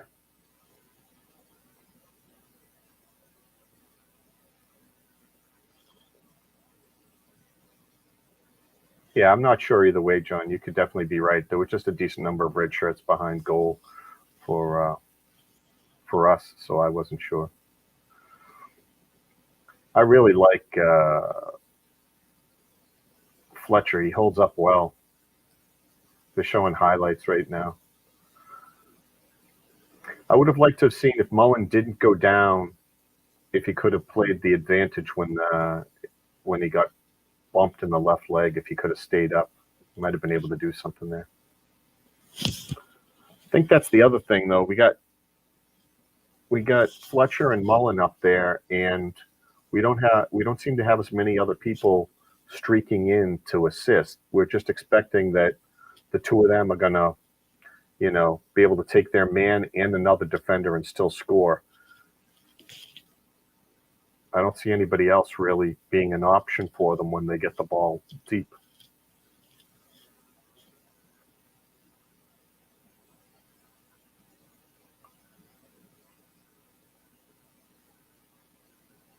Yeah, Ben, I don't know that there's anything wrong with Hayden. Although isn't he almost always injured, right?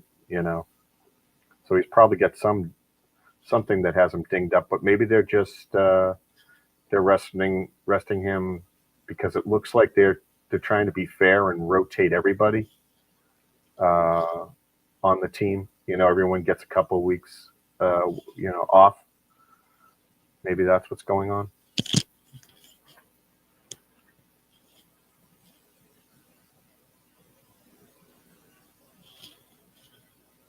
Let's think positive, WG. I don't want to draw. I want to see them go ahead here early in the second.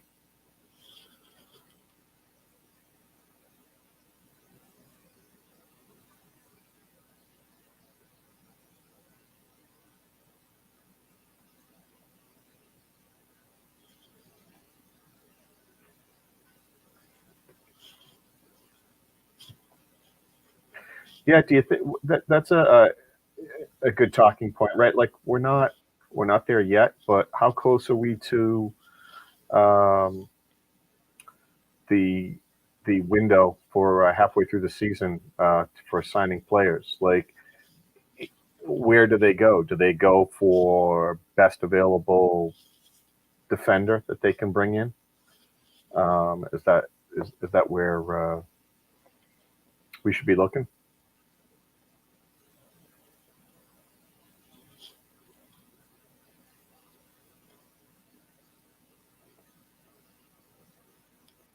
I tell you, I was actually surprised. I actually thought they were going to try to sneak Davis in more. He's just been electric lately when he's out there. Maybe he comes on early in the second half. When we got Jones has a yellow, so maybe they come in for him.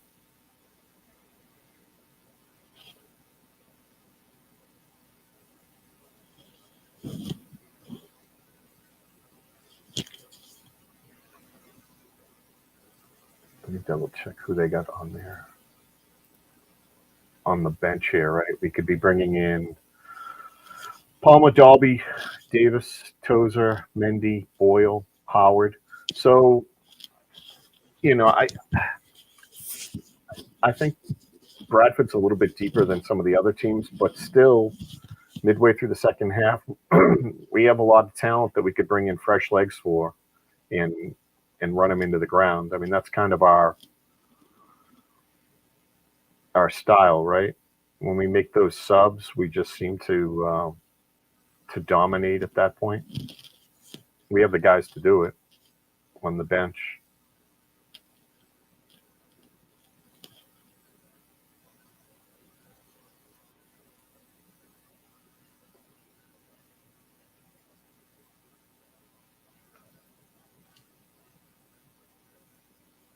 Thomas Fitzgerald bringing all the knowledge. I don't know much about that player. That's a big transfer number, though. Yeah, 600.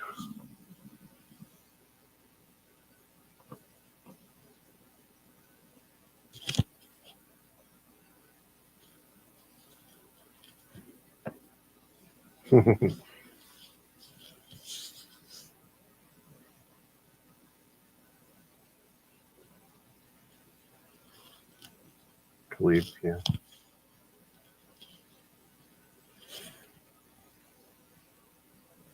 Yeah, I think so. I think you got to start trying to find a way to get Davis out there as well. I mean, this was Fletcher's turn to get out there, I think, and see if he can earn that starting role over Palmer. So far, he's holding up. I mean, they're probably talking to him in the dressing room and see how long he stays out. But yeah, I wonder if you bring on Palmer, if you just go to Dalby and keep that speed going when you decide to take Fletcher out. Hello, Ben. Welcome.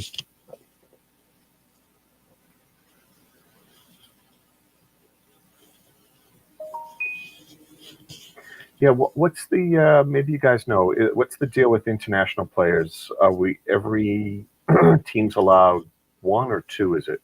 I was thinking it was two, and they don't count Ireland as international, right? So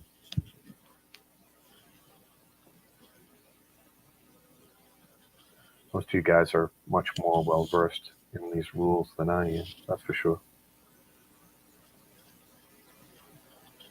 Come on, Andrew. I know you know. Is it two internationals?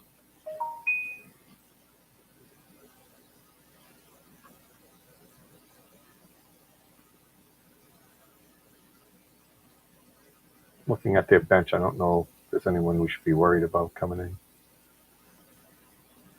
Okay.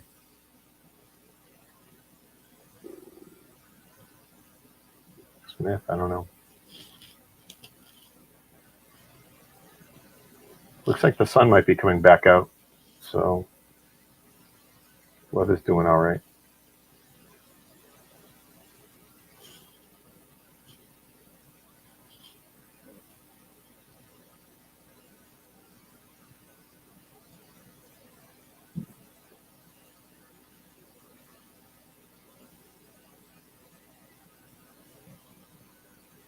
A quick defender, yeah. Definitely think we could use one, that's for sure. And I like the size you're talking about. At 6 foot, 6'1", he can still move and hold up, not get bullied.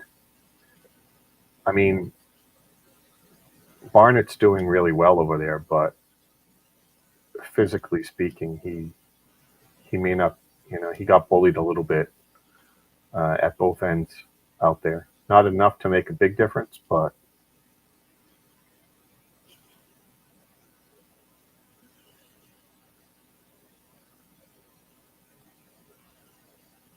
yeah, Shaun definitely knows more of the Canadian nationals. Chiming in there from the living room.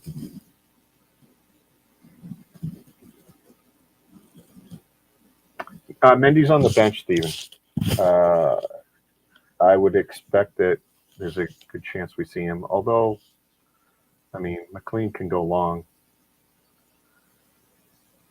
I feel better about getting him in or getting Ford in on the other side if we had a goal. I like Ford a lot. I just think he's slightly more defensive than Barnett, and Barnett's crosses are phenomenal. Barnett shows more of an off leg than just about anybody else. Like, you'll see him go to his right leg, even though he's a lefty, quite often, and do very well with it. And McLean actually does pretty well both feet as well. You don't even notice that it's his off foot when he's on the left, when he goes right. So both of those guys seem to be the guys that are better. I just think Mendy's all left foot, no right. And if the defense knows that, then he's kind of stuck. So.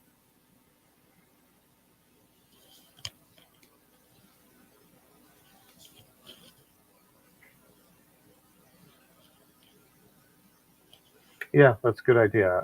Thanks for mentioning the League Two. I wasn't looking at the scoreboard. Why don't I rattle it off in case you guys don't see it? The game from last night, Newport and Walsall 3-3.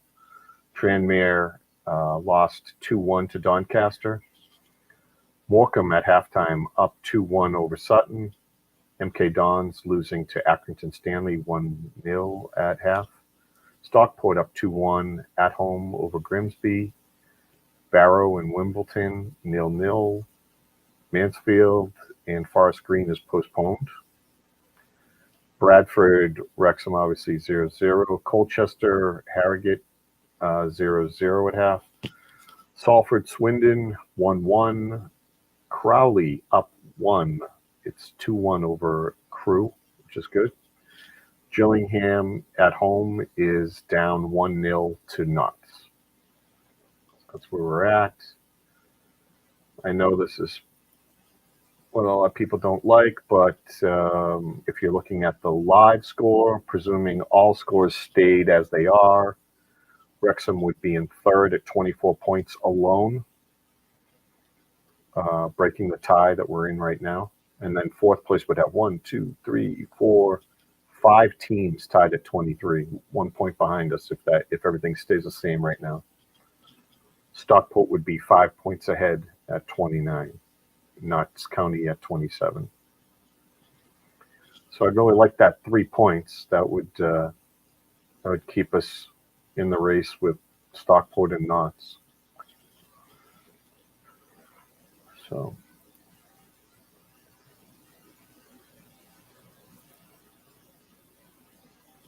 listening to Mark Griffiths in the background, guessing who's going to be coming in at half.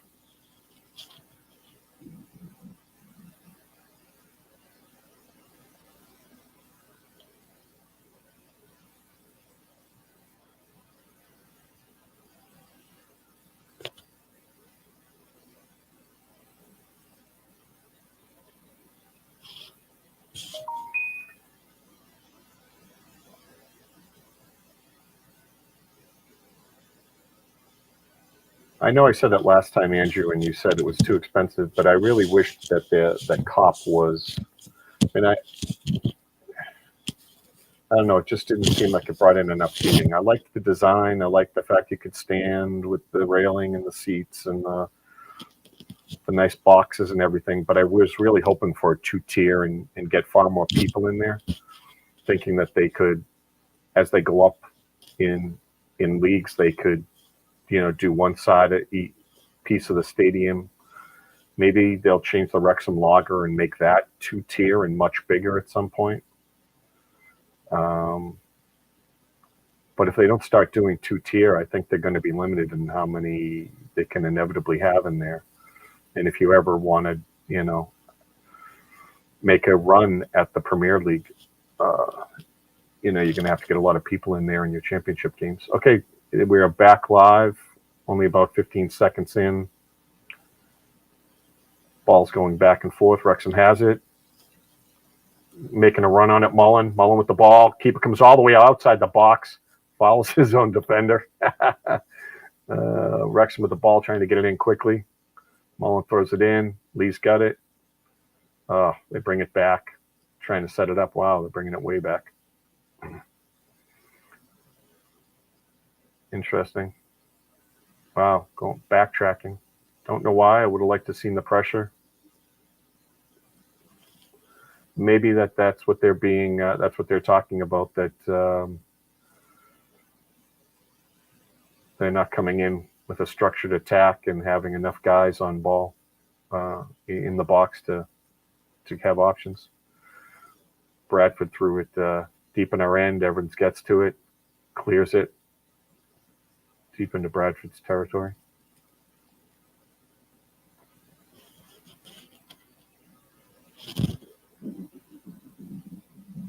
I do want to say, like, you can always pick up a person making a wrong move here or there. I see Evans making less wrong moves. He just doesn't stick out as, oh, I wish he would have done that, or I wish he would have hit that harder or less or whatever. He's so solid. Yeah, Fletcher just tried to put it in the box to Mullen, and it was dangerous again.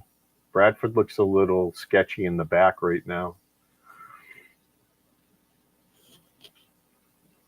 Sloppy passing, yeah, local pundit. So it was going again, pressure again. Fletcher in the right side of the box. No, we got that. They are not set in the back line right now. You can feel the momentum. You can hear the Wrexham fans. It's a corner for us. Looks like McLean's taking it. He is.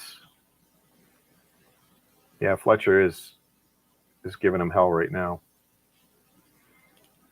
He has to basically go off the pitch to be able to take the ball. It's just the amount of space there is ridiculous. Here it comes into the box. Header away by Bradford. Another corner.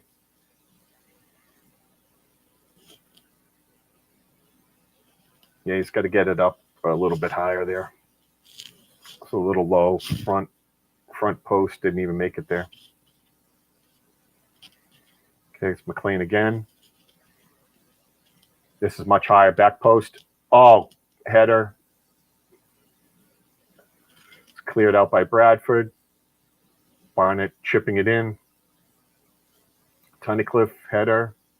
Nope. Bradford with the ball. Oh, nice. O'Connell comes up, keeps it in. Nice pressure. Very risky, I think, there. We would have been in trouble if they countered there, but O'Connell was able to keep it. Went back to the goalkeeper, Bradford now with the ball, chipping it ahead, trying to get a lead out. Conkle there.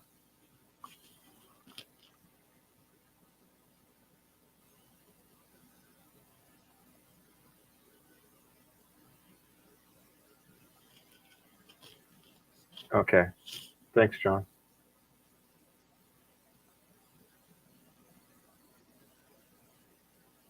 Yeah, they did look active there. I thought that was our goal. I don't know what that stand is called. If you're watching the game, they're on the left side where Okonkwo was defending, obviously, first half. Wrexham with the ball, throw in McLean. It's deep. Mullins got it. Back to McLean, passes it to Lee. Wow, three people on Lee. They lost the ball. O'Connor now with the ball, back deep in our end. Chips it way ahead, trying to get a big run out for McLean. McLean gets there. Nice play. Lee with the ball. Back to McLean. McLean's trying to cross. He's getting bullied. McLean's still holding up strong. O'Connor with the ball. Bringing it all the way back now. Back in our end. Ewan O'Connell now with the ball. Evans, I think that was chipping it ahead. Ball's at midfield, going back and forth between the two teams. It does feel that Wrexham is still the one in control here, that they're just scrambling to hold us off.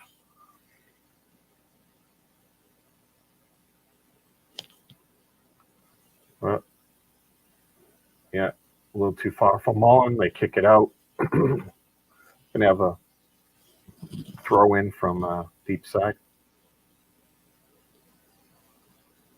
What? What's that about? There's some foul? I don't understand what took place there. They're giving a goal kick. I don't know what reason for Bradford.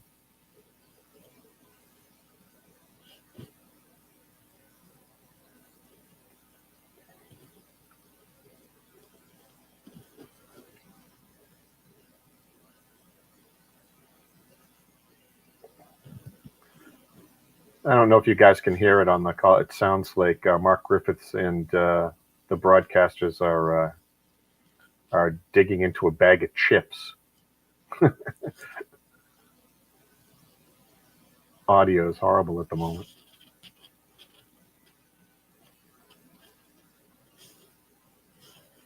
Hello, Brett. Bradford with the ball, just coming into kicks it into the box. Good defense there by O'Connor. Oh, they said that's Evans? I thought that was O'Connor. Oh, no, they say it's Evans.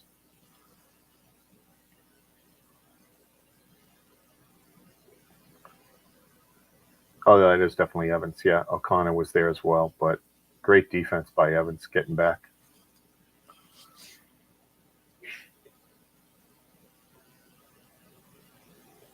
Couple of shots by Bradford here.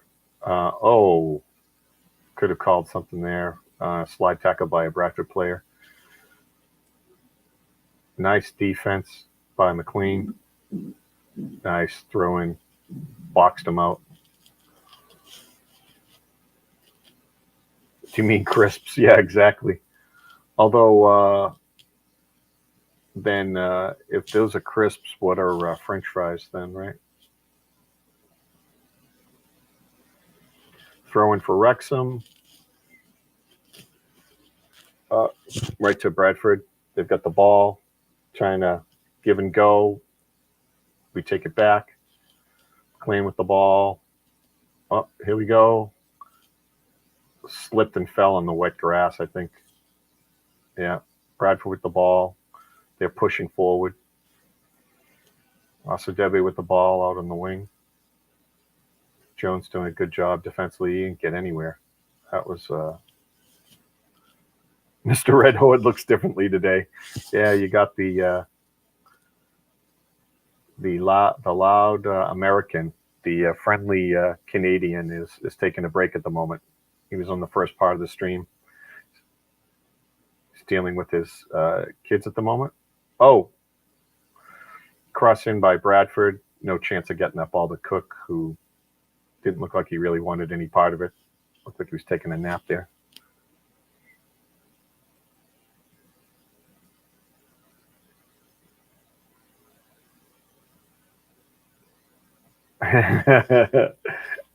I was just kidding. I knew the difference, John. I was just messing around. Chips and crisps. I am not down with poutine, though. Heck no. All about the cheese fries. Maybe some bacon on it, but that mystery gravy is not my bag. Bradford with the ball, kicking it ahead. Wrexham defense. It looks like he handballed there by O'Connell, and they didn't call it, thank God. Would have been a free kick just outside the box. All the way back to Bradford goalie. Ooh, a lot of pressure on him by the Wrexham players. They headed out. Whoa, that was off us. They say Bradford with the ball about midfield. Throw in. Poutine is Canada's national dish. They can keep it. They can keep it. Bacon cheese fries and lazy potato skins just saying, yeah, I'm okay with the potato skins, a little extra flavoring there if they've done well. Although I would say I kind of prefer the steak fries. Nice big, able to hold a lot more. Fries, I keep calling them fries. I call it football. You can at least allow me to call it fries, not crisps or chips. I knew I could get Shaun back in the conversation if I picked on poutine. Yeah, I knew it would do it. He was probably mid-diaper and he had to stop and defend their national dish there. It has to happen. I mean, I've got the kids over here. I got the game up here. I got the kids eating cereal. And then I hear poutine. No, we're not allowing this conversation to go without a chat. So, anyway, it looks like, I mean, watching the game, it looks like everything's pretty much par for the course with the first half.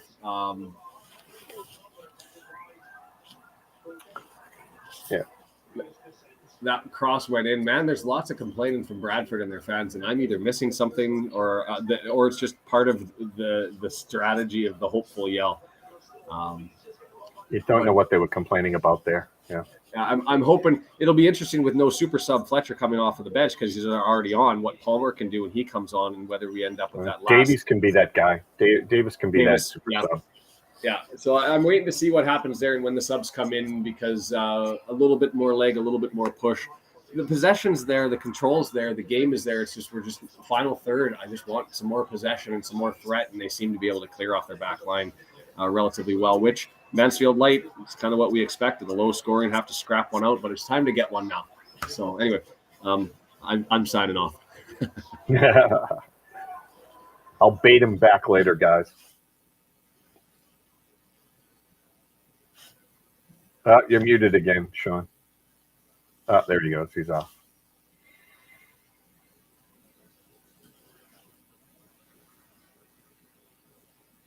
Okay. Wrexham with the ball. In the back half trying to work out. Keep flopping a little bit. Yeah. Jones went down. Free kick.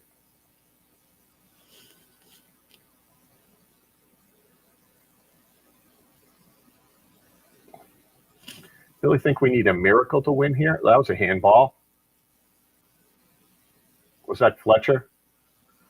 Fletcher looks hurt. Yeah, that did look like an Achilles.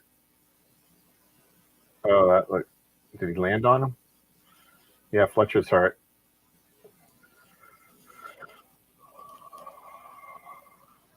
This doesn't look great. Did he get kicked in the back of the calf there? Yeah, he did. That's what it is. I don't think he's hurt bad. I think spikes raked the back of his leg. That's what it looked like. And then the Bradford player hopped around like they banged knees when he actually scraped the back of his leg. John thinks Mendy, Davies, Palmer are all coming in. You know who I haven't heard anything about lately, and he came in and it made a difference. It was Dalby. I really liked Parky bringing in multiple forwards, and it was Dalby's cross there to Davis that was the go-ahead goal. So, yeah, I mean, I think he got Dalby got into a few plays there and was really crucial. Fletcher's up and walking off to the side. I think that mandatory. If they stop time for you have to come off to the side. Not sure on the rule there, but he's walking over to the side right now. Jones with the free kick here.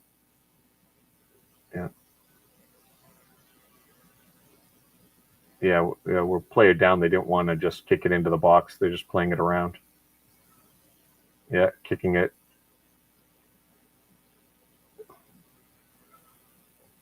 Ball still kept in. Wrexham with the ball. Whoa, came right through a Wrexham player there. Oh, wow, come on. Tunnicliffe got run through there, and they gave it to Bradford. Hello, Sharon from Florida. Welcome. Hey, Alex. Nice to see you. What minute are we in? We are at 60th minute, about 60-20 at the moment.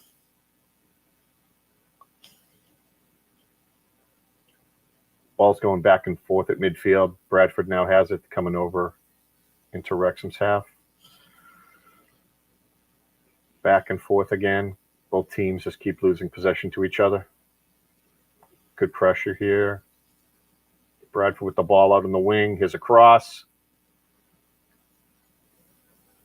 Great defense by Tiny Cliff. Good defense by Lee. He was taken out. They didn't call it.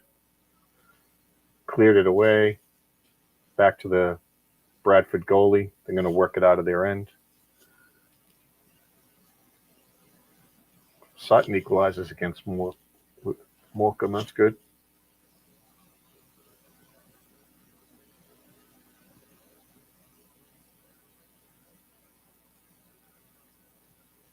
Yeah, Kim, I really like that three strikers thing. I hope they go to that again. I hope he doesn't play for the tie.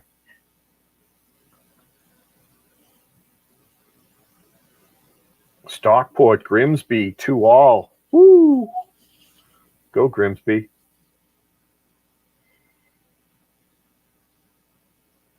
Well, the league just got kicked again.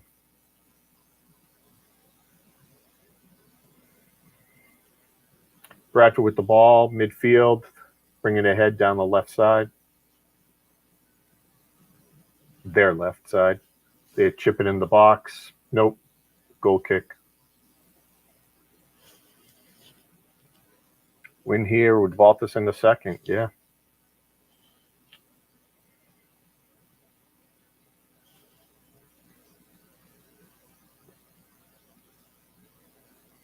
Still waiting on the goal kick here. 62-20 at the moment. Wow. The image from the camera looking up, that's a lot of fans in that second tier there.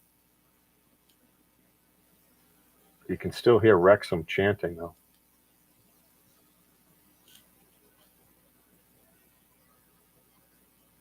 Cook's got the ball, chips it ahead. Wow, not a great chip, wide.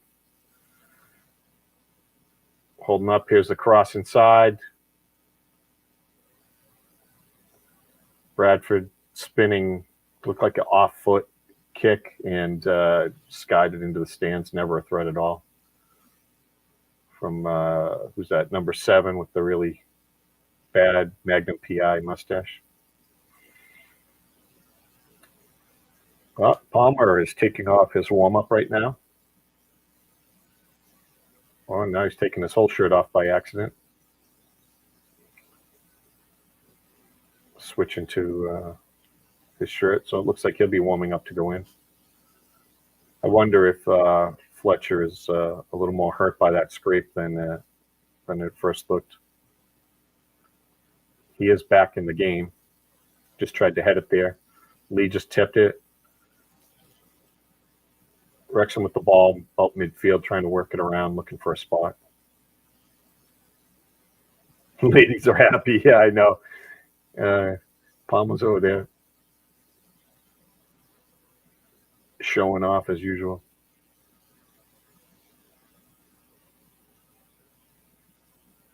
Giveaway. Bradford with the ball, bringing it over midfield. A lot of back and forth in the midfield today between the two teams.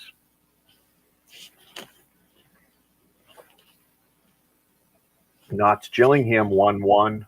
Things are looking really good on the scoreboard. Well, I need some wood to knock on. A score here by Rexam, and everything would be coming up Rexam.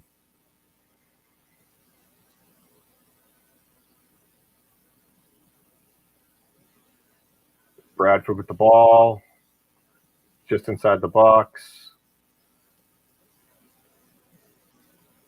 Back forth. Algonquo tips it wide. Looks like someone's ahead of me at least. Andrew and thought I was live. Am I live? Yeah.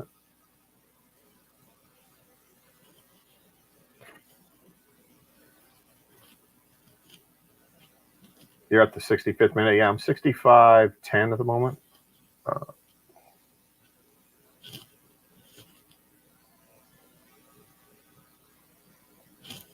Corner by Bradford. Far post. Algonquo, wow, gets up there. Boy, is he tall. Bradford runs by. Chippy.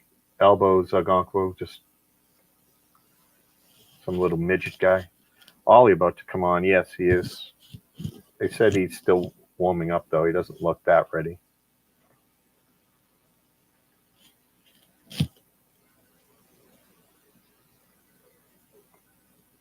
Wrexham with the ball. Oh, lost it. Here comes Bradford rushing over midfield. A lot of room on the right side. Click it across, and there's Tunnicliffe to drill it out of bounds. I don't know if he had to, but it's okay. Bradford throws it in quick. I'm 2 minutes behind, Andrew. Okay.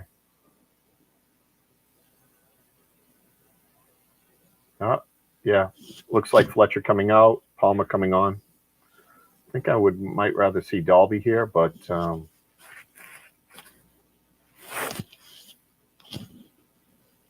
is what it is.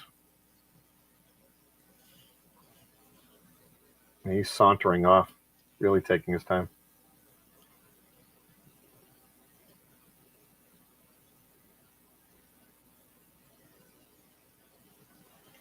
Hopefully Palmer can run hard and pressure this whole half, knowing that he doesn't have to pace himself.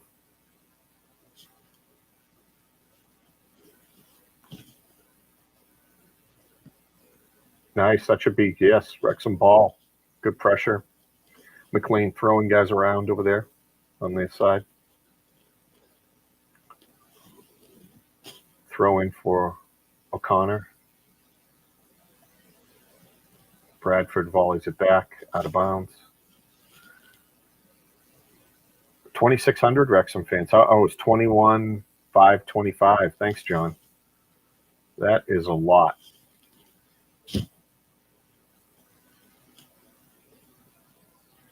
I think Kim was saying it was more than that on the late season game with one of the playoff teams, or sorry, one of the teams that went up late.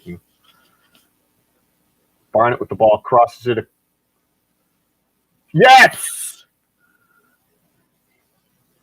Barnett to Mullen. There we go. Everything's coming up Wrexham at the moment. Just scared my cat. She never said on me again. There we go. Getting to hear the 26,000 cheer. Sorry, 2,600. There we go.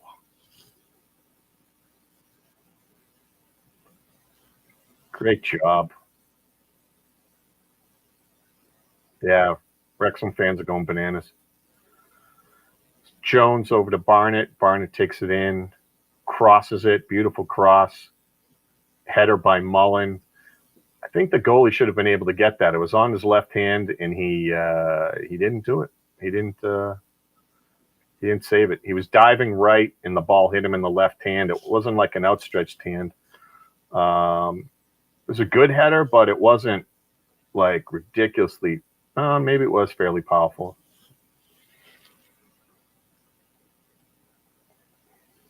At least Shaun got to see it. Go! I forgot I had sound effects and everything, and I wasn't ready for it.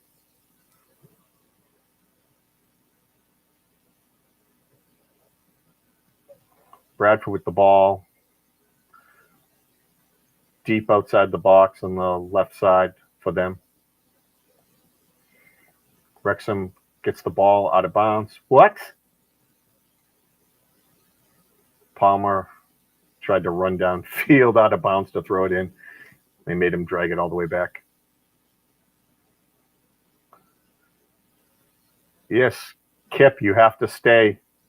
You have to stay if you are our luck. You need to be here. I would like to say, I did say if we can get a goal here, everything's coming up Wrexham. Like to think I had some impact there. Oh, Bradford with the ball, streaking ahead, coming down their right side. Evans is on him. Cross, tough cross. Bad head. Tunnicliffe defended that header really well. Bradford putting on pressure here. Asadebe with the ball. Kick. Oh, just missed wide. I think Ogonkwo had it anyway, but it's a decent kick by him considering how wide he's been in a bunch of his shots today. Yeah, another goal from Wrexham, and then park the bus, right? As I say, although that's not our thing, but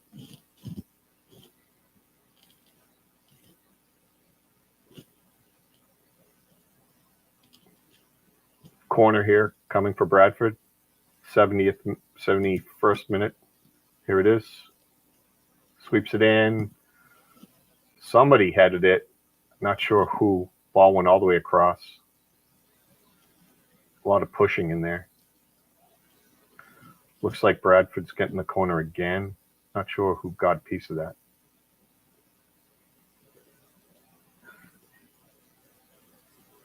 Yeah, Bradford again with the corner. Comes in, far post. Ogonko punches away, and they take him out. Big high cross, wide. No one touched that. Bradford trying to ask for the ball. Jeez. It's really bad how everyone, like both teams, immediately put their arms up on the most obvious calls. Our back three has been solid. Yeah, I mean, everyone really worried and complaining about EOC and the fact that Tozer and everyone seems to love Tozer and Hayden, and the fact that they're both not out there, or either one of them out there, everyone's bothered by that. But defense is doing quite well. I don't know. They just called something on Mullen there. I didn't think he did anything. Good pressure by McLean. Pushing the ball back. Bradford crosses it deep down the right side. They really want to work this right side. Nice defense by, I think that's O'Connor. Yes. Right. Nice. Boxed him out. O'Connor with the ball. Going to be throwing it in.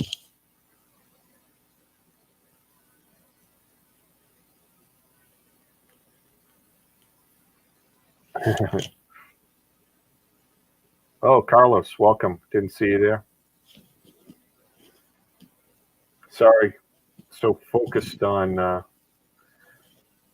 there's such a back and forth and everything. Like there's games that aren't very interesting, and then this one is the opposite.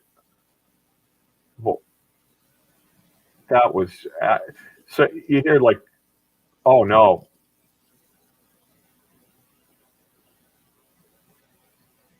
Mullen was pushed off the pitch, slid into the dodgy grass, fake grass there, and hit the sign. Looking for a red card, I think. Oh, there's Cook. Is that Cook? I don't know who that was. For Bradford, just diving. I mean, when you are behind the defender and then you dive, and you get 19,000 complaining, it. Cook looks like garbage out there. No chance to get to the ball as slow as he is.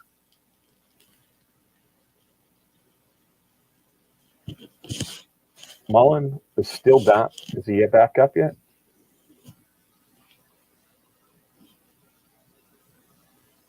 Did anyone else see exactly what went on there? Here, they keep showing the Cook replay of his flop. Evans kicks it, and a little forearm shove by 16. I don't know who that is on Bradford. Shoves Mullen way out of bounds from forearm in the back. They were running hard. Yeah. Yeah.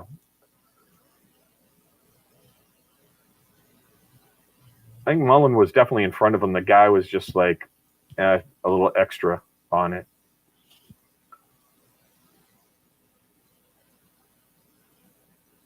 Yep. How long do they make you stay up? Oh, McLean almost had it if he could have gathered that clean there. Sorry, the camera worked. It wasn't on the play. Bradford now with the ball coming out.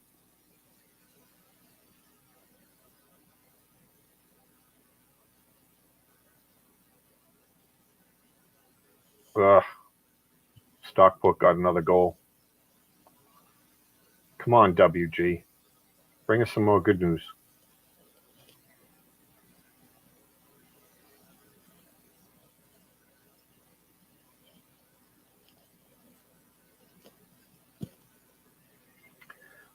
Sorry, Bradford with the ball on the right side. They're kind of probing. They're bringing it all the way back over midfield.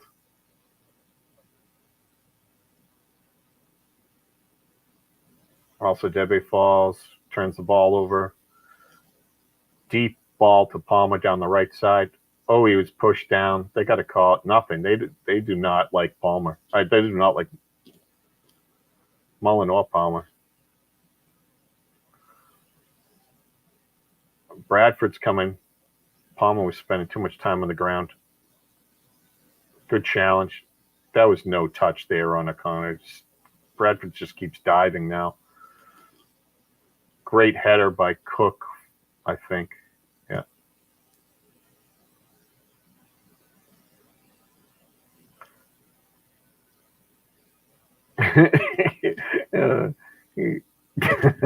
I'm sorry, I'm laughing. I'm watching Cook walk around. My goodness. He is funny looking. He looks like a guy that they found in a bar and they squeezed him into a shirt and he's hobbling out there with a little gimpy leg.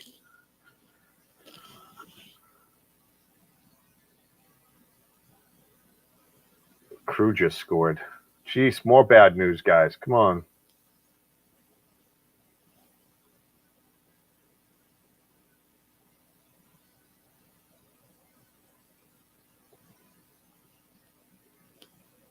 Oh, really? That bump, and they're calling it for Bradford by Mullen. Wrexham steals the ball. Barnett with the ball. Cross to Palmer. Palmer kicks. Garbage. Mullen's upset that he didn't get the ball back. Bradford's making a counter right now, coming down the right-hand side, which is the side they seem to want to attack in the second half. Inside the box on the right, cross was blocked by O'Connor, then cleared out by McLean. Bradford likes complaining, John. Talk about complaining. These guys dive and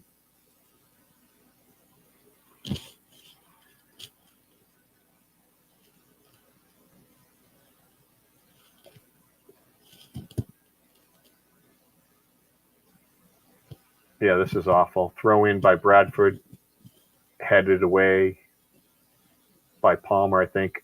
Here's a cross by Bradford, headed away, goal. What? Corner given? That wasn't even us, was it?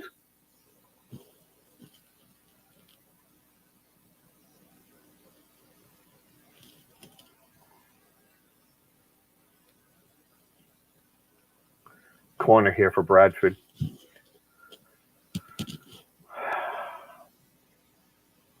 79th minute you have? I'm almost there. Clear out. Bad corner. Jesus, they just keep flopping.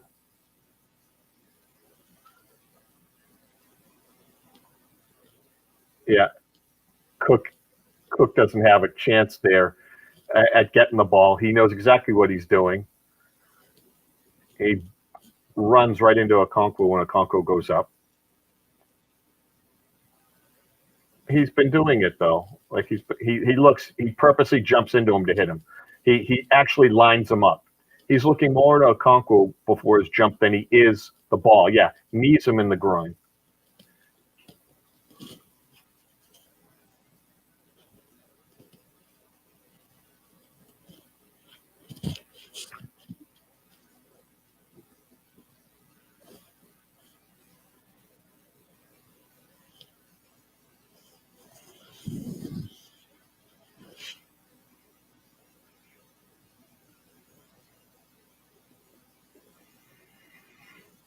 No, so they were just clearing that up. If a player gets treatment on the pitch, he has to go off and wait 30 seconds before he can come back in.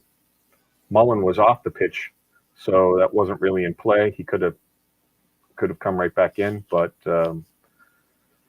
that's the rule. I did not know.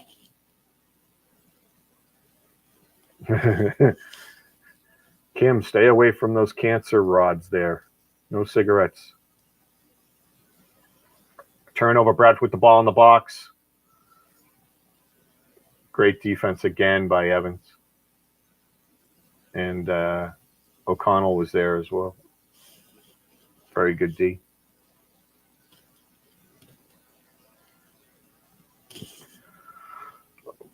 It's going to be a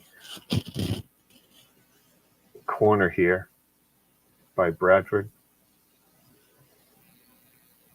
Something's going on really slow here. They're bringing on the sub. That's what it is. Mendy coming on for Barnett. Yes, weird timing, I think.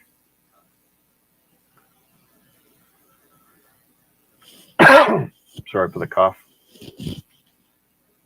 Yeah, Barnett off now. Maybe Mendy holds up a little better defensively, I guess, although he doesn't clear it very well. 82nd minute. Yeah, I have 81-40. Here's the corner. Header. Mendy with the ball. Knocks it down. Back out to midfield. Bradford still with the ball. Long cross. Header. Wrexham fighting for the ball. Jones has it. Nice control. Gives it to Palmer. Palmer long down the right side to Mullen. Mullen's got that guy holding him again. Yes. He finally gets it. Yeah. I don't know. It was a stupid. He literally like almost lifted him in the air. He was holding him so bad. He's the same guy that's just out there bullying Mullen when he doesn't have to. You can see him ripping him down. Nice free kick here.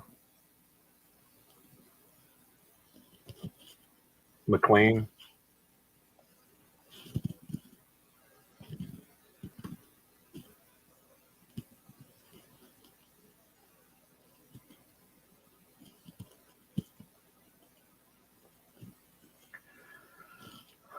Here we go.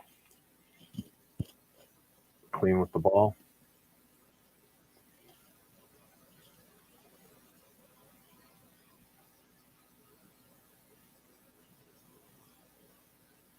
Waiting for the whistle. Here we go. Oh, way long. Don't know what the play was there, but I think he got too much of it. North Wales, Red's red. Welcome. Jen keeps calling out the time 30 seconds ahead of me.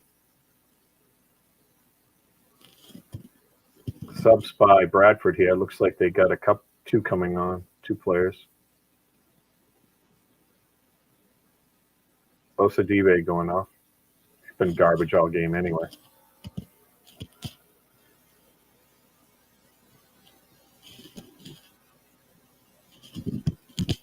Yeah. 85th minute, huh? I'm a full minute behind then.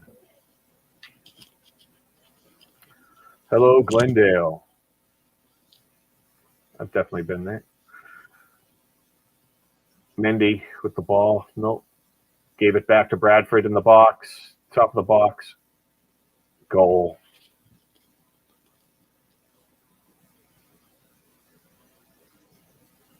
Yes, Mendy definitely should. Mark Howard saying it.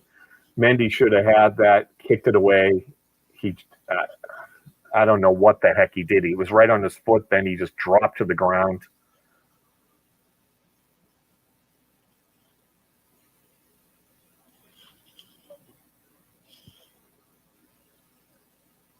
Yeah, Mendy absolutely misses it.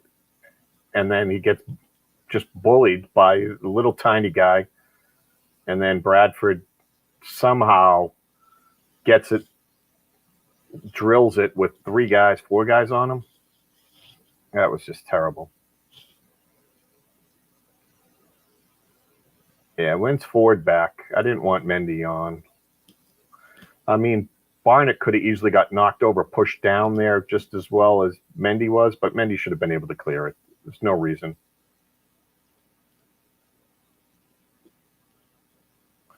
They're showing the replay, so I don't know what's going on in the game at the moment. Can hear whistle blowing.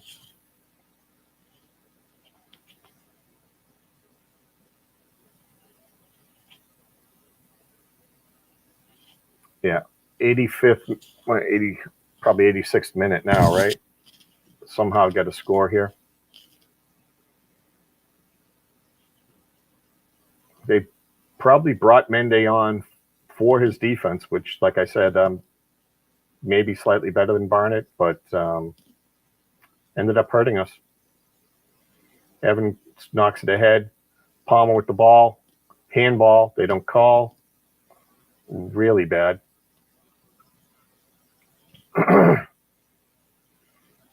Wrexham's ball on the throw-in.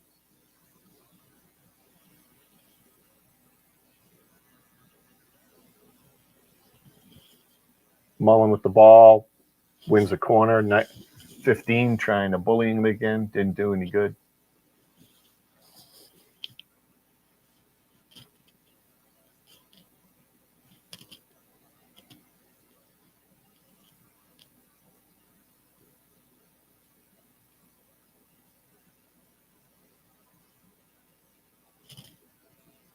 McLean with the ball, swings it in. Oh, Bradford defender took out their keeper. McLean again crosses it low. Bad play by. I thought Palmer just mishit it, and it appears the ref thinks so too. Palmer trying to blame Bradford. Yeah, not happy with Palmer being in there myself. Hopefully he proves me wrong.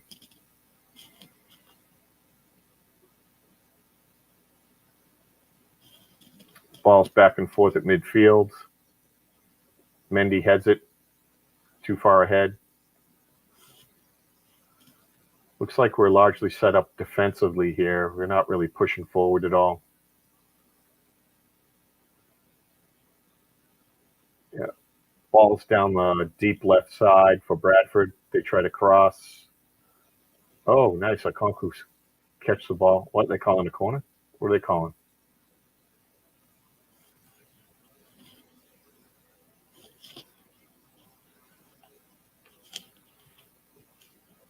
Corner for Bradford. This isn't good.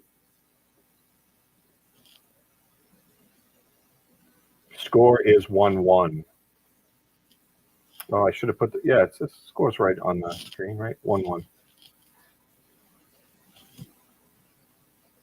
Elliot Lee coming off now.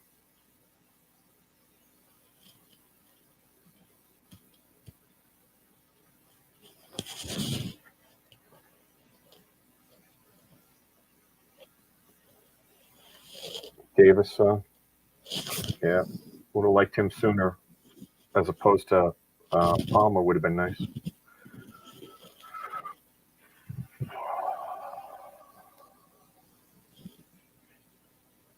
Here's the corner. There's no one on the ball. Oh, no, there's someone there. What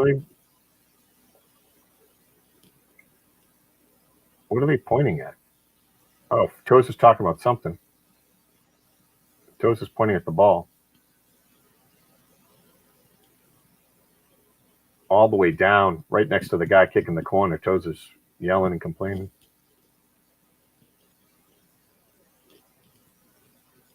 15's pushing again. Shoving nonstop. Yep. That's all he does.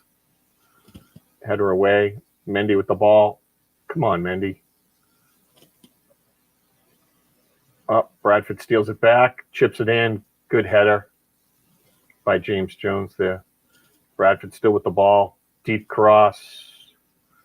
Ogonko comes out. And there's Cook again rolling his big belly around to the ground. Trying to cheap shot guys. Didn't work. Oh, foul right there. No call. Hopefully they just oh, geez, Mendy. That was garbage. Just blasts it out of bounds for a goal kick.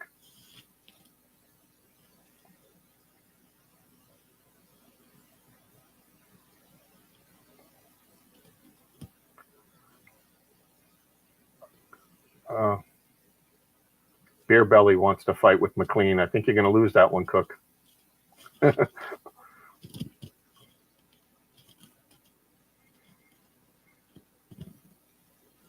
Nice. Bradford knocks it out of bounds.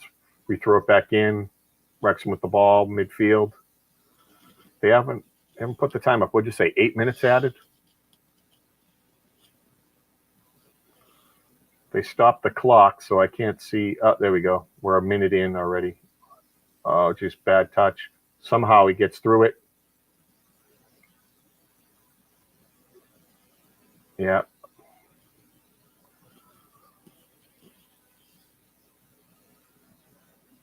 O'Connor with the ball, midfield. Swings it over to McLean.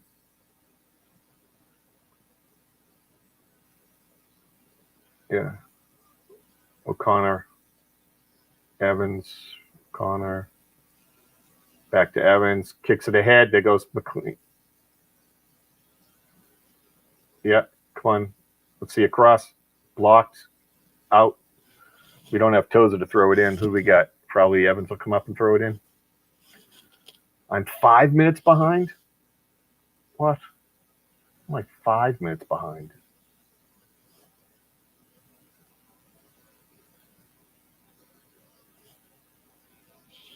I have it at 2 minutes and 15 seconds in. Evans with the throw in. Headed away. Evans with the ball. Over to McLean. McLean back to Evans. Back out of bounds again. Yeah, you have 92.20, so you're not you're about the same time. Andrew's way ahead of us.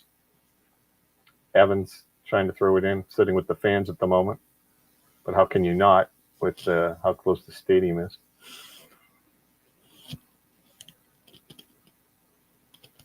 We should just watch 15, see who he's stiff arming. Never not pushing somebody. McLean with the ball, kicks it back over to Evans. There it is for Davis. Tripped, didn't call it. Cross far, Palmer with the ball, too slow to get to it. Oh, Bradford trying to break it out. Mendy gets back after was broken up.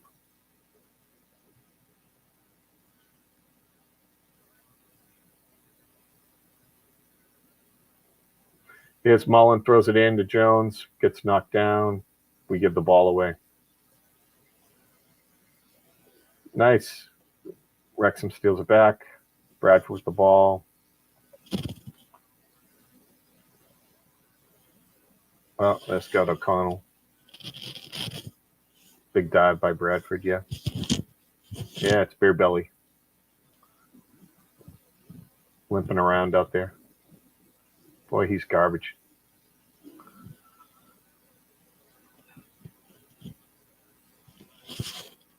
I'm at 410.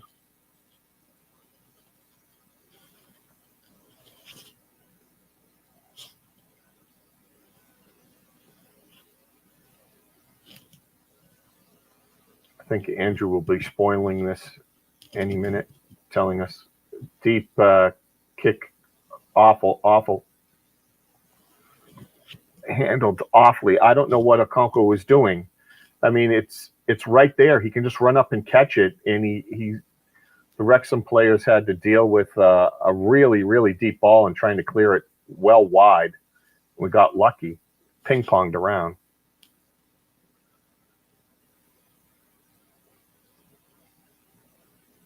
My voice indicates the boys are having a little fight. Yeah. Chips it in. Deep. Oh, header. Okonkwo with a nice save.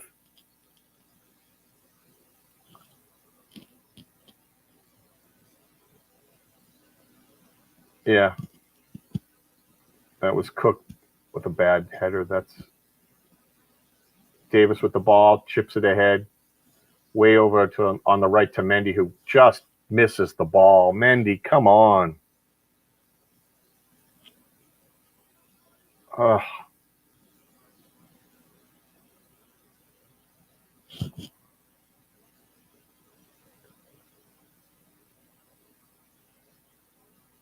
Mendy, you owe us a goal here. Come on, a last-second goal. Evans with the ball. Ball's back and forth. Bradford with it. Wrexham clears it ahead. Mullen pressures. Bradford with the ball, trying to kick it out to midfield. Wrexham heads it back. Bradford heads it back to midfield. Mendy heads it. Back foot. Bradford, high dangerous kick. Yeah, should have called something there. Bradford with the ball deep on the left side. Mendy needs to be more aggressive. He's just watching it. Deep cross. Oh, that was a handball by O'Connor. They didn't call it. Yeah, that was definitely. Got lucky there.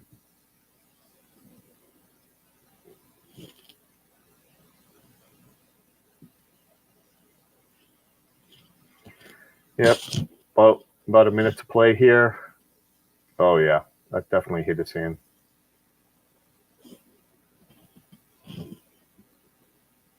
I don't know what the rules are, depending on how much the hand influences the ball. Algonquin with the kick here. Less than a minute.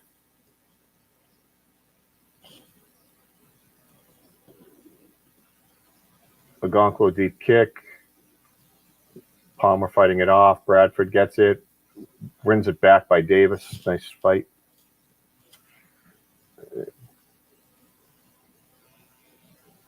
Yeah, out of bounds. Wrexham ball. 30 seconds or less.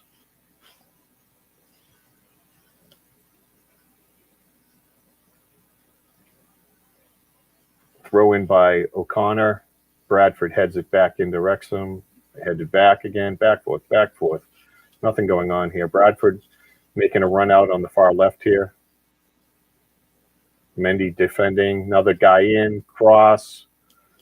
Header for Cook, who's flopping as usual. And the game's over. Someone's going to have to go scrape Cook off the ground.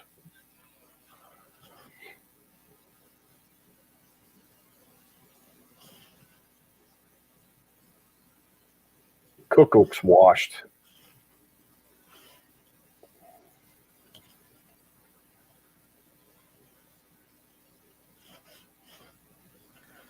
Got the 1 point, I guess, right?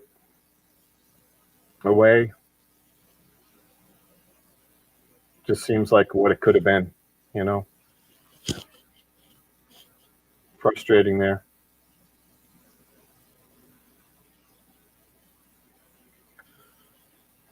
Let's see what the scores are.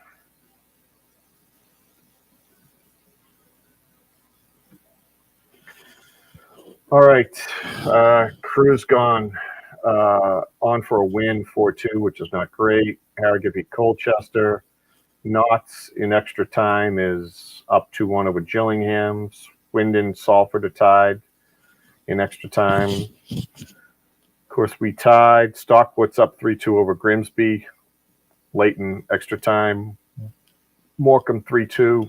And Accrington Stanley 1-0 over the Dons. Barrow Wimbledon 0-0.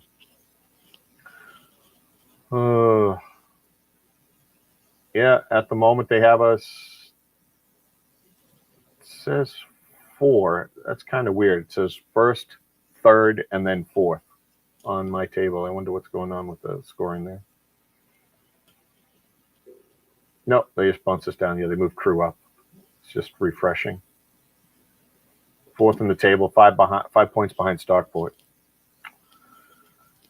Oh, frustrating.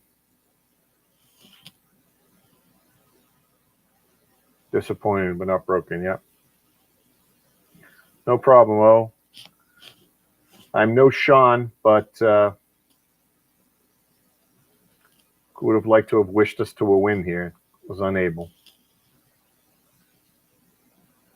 I'll post link if I can. All right. Fourth with 24 points. Yeah, Jed. 2 drop points. I know. Just can't let our guard down on Tuesday, right? At home against the worst team in the league. Got to make sure you get the 3.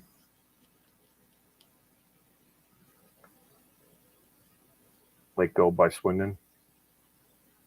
I blame Shaun for the loss. Thanks, Stephen. At least you didn't blame me. If Shaun was there rooting for us with his great commentary, we would have been all set. Unfortunately, you got me, and then that's what we get. We get a draw.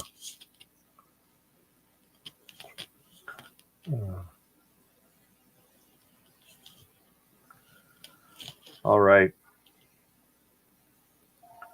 Anything else to say here, Shaun, before we call it quits?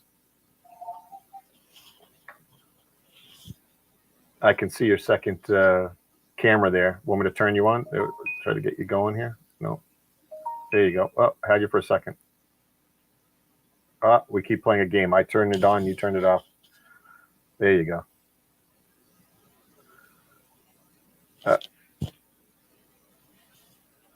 Are you muted? Oh. I'm muted. Yeah. Hey guys, just checking in. Thanks everybody for showing by. I don't know if I'll be able to do the game tomorrow. It depends on whether I've got coverage. If I can, I'll put the link out there and tweet about it as soon as I find out. So keep an eye out for that. We'll be back Tuesday. Figure out the schedule and everything for that one. And yeah, hit the subscribe button down below. Keep things going and the momentum going. As my little one's waving at me. It's been a massive creative day. Would have liked to have got the 3 points, and I thought, but I think that was what we deserved based on the quality of the play. I was hoping we had more as far as our performance went, but I don't think we stepped up with our A game, and so we got what we deserved. Anyways, say hi. Okay. Cutie. Have a good one, guys. See you later. See you later. Have a good day, everyone.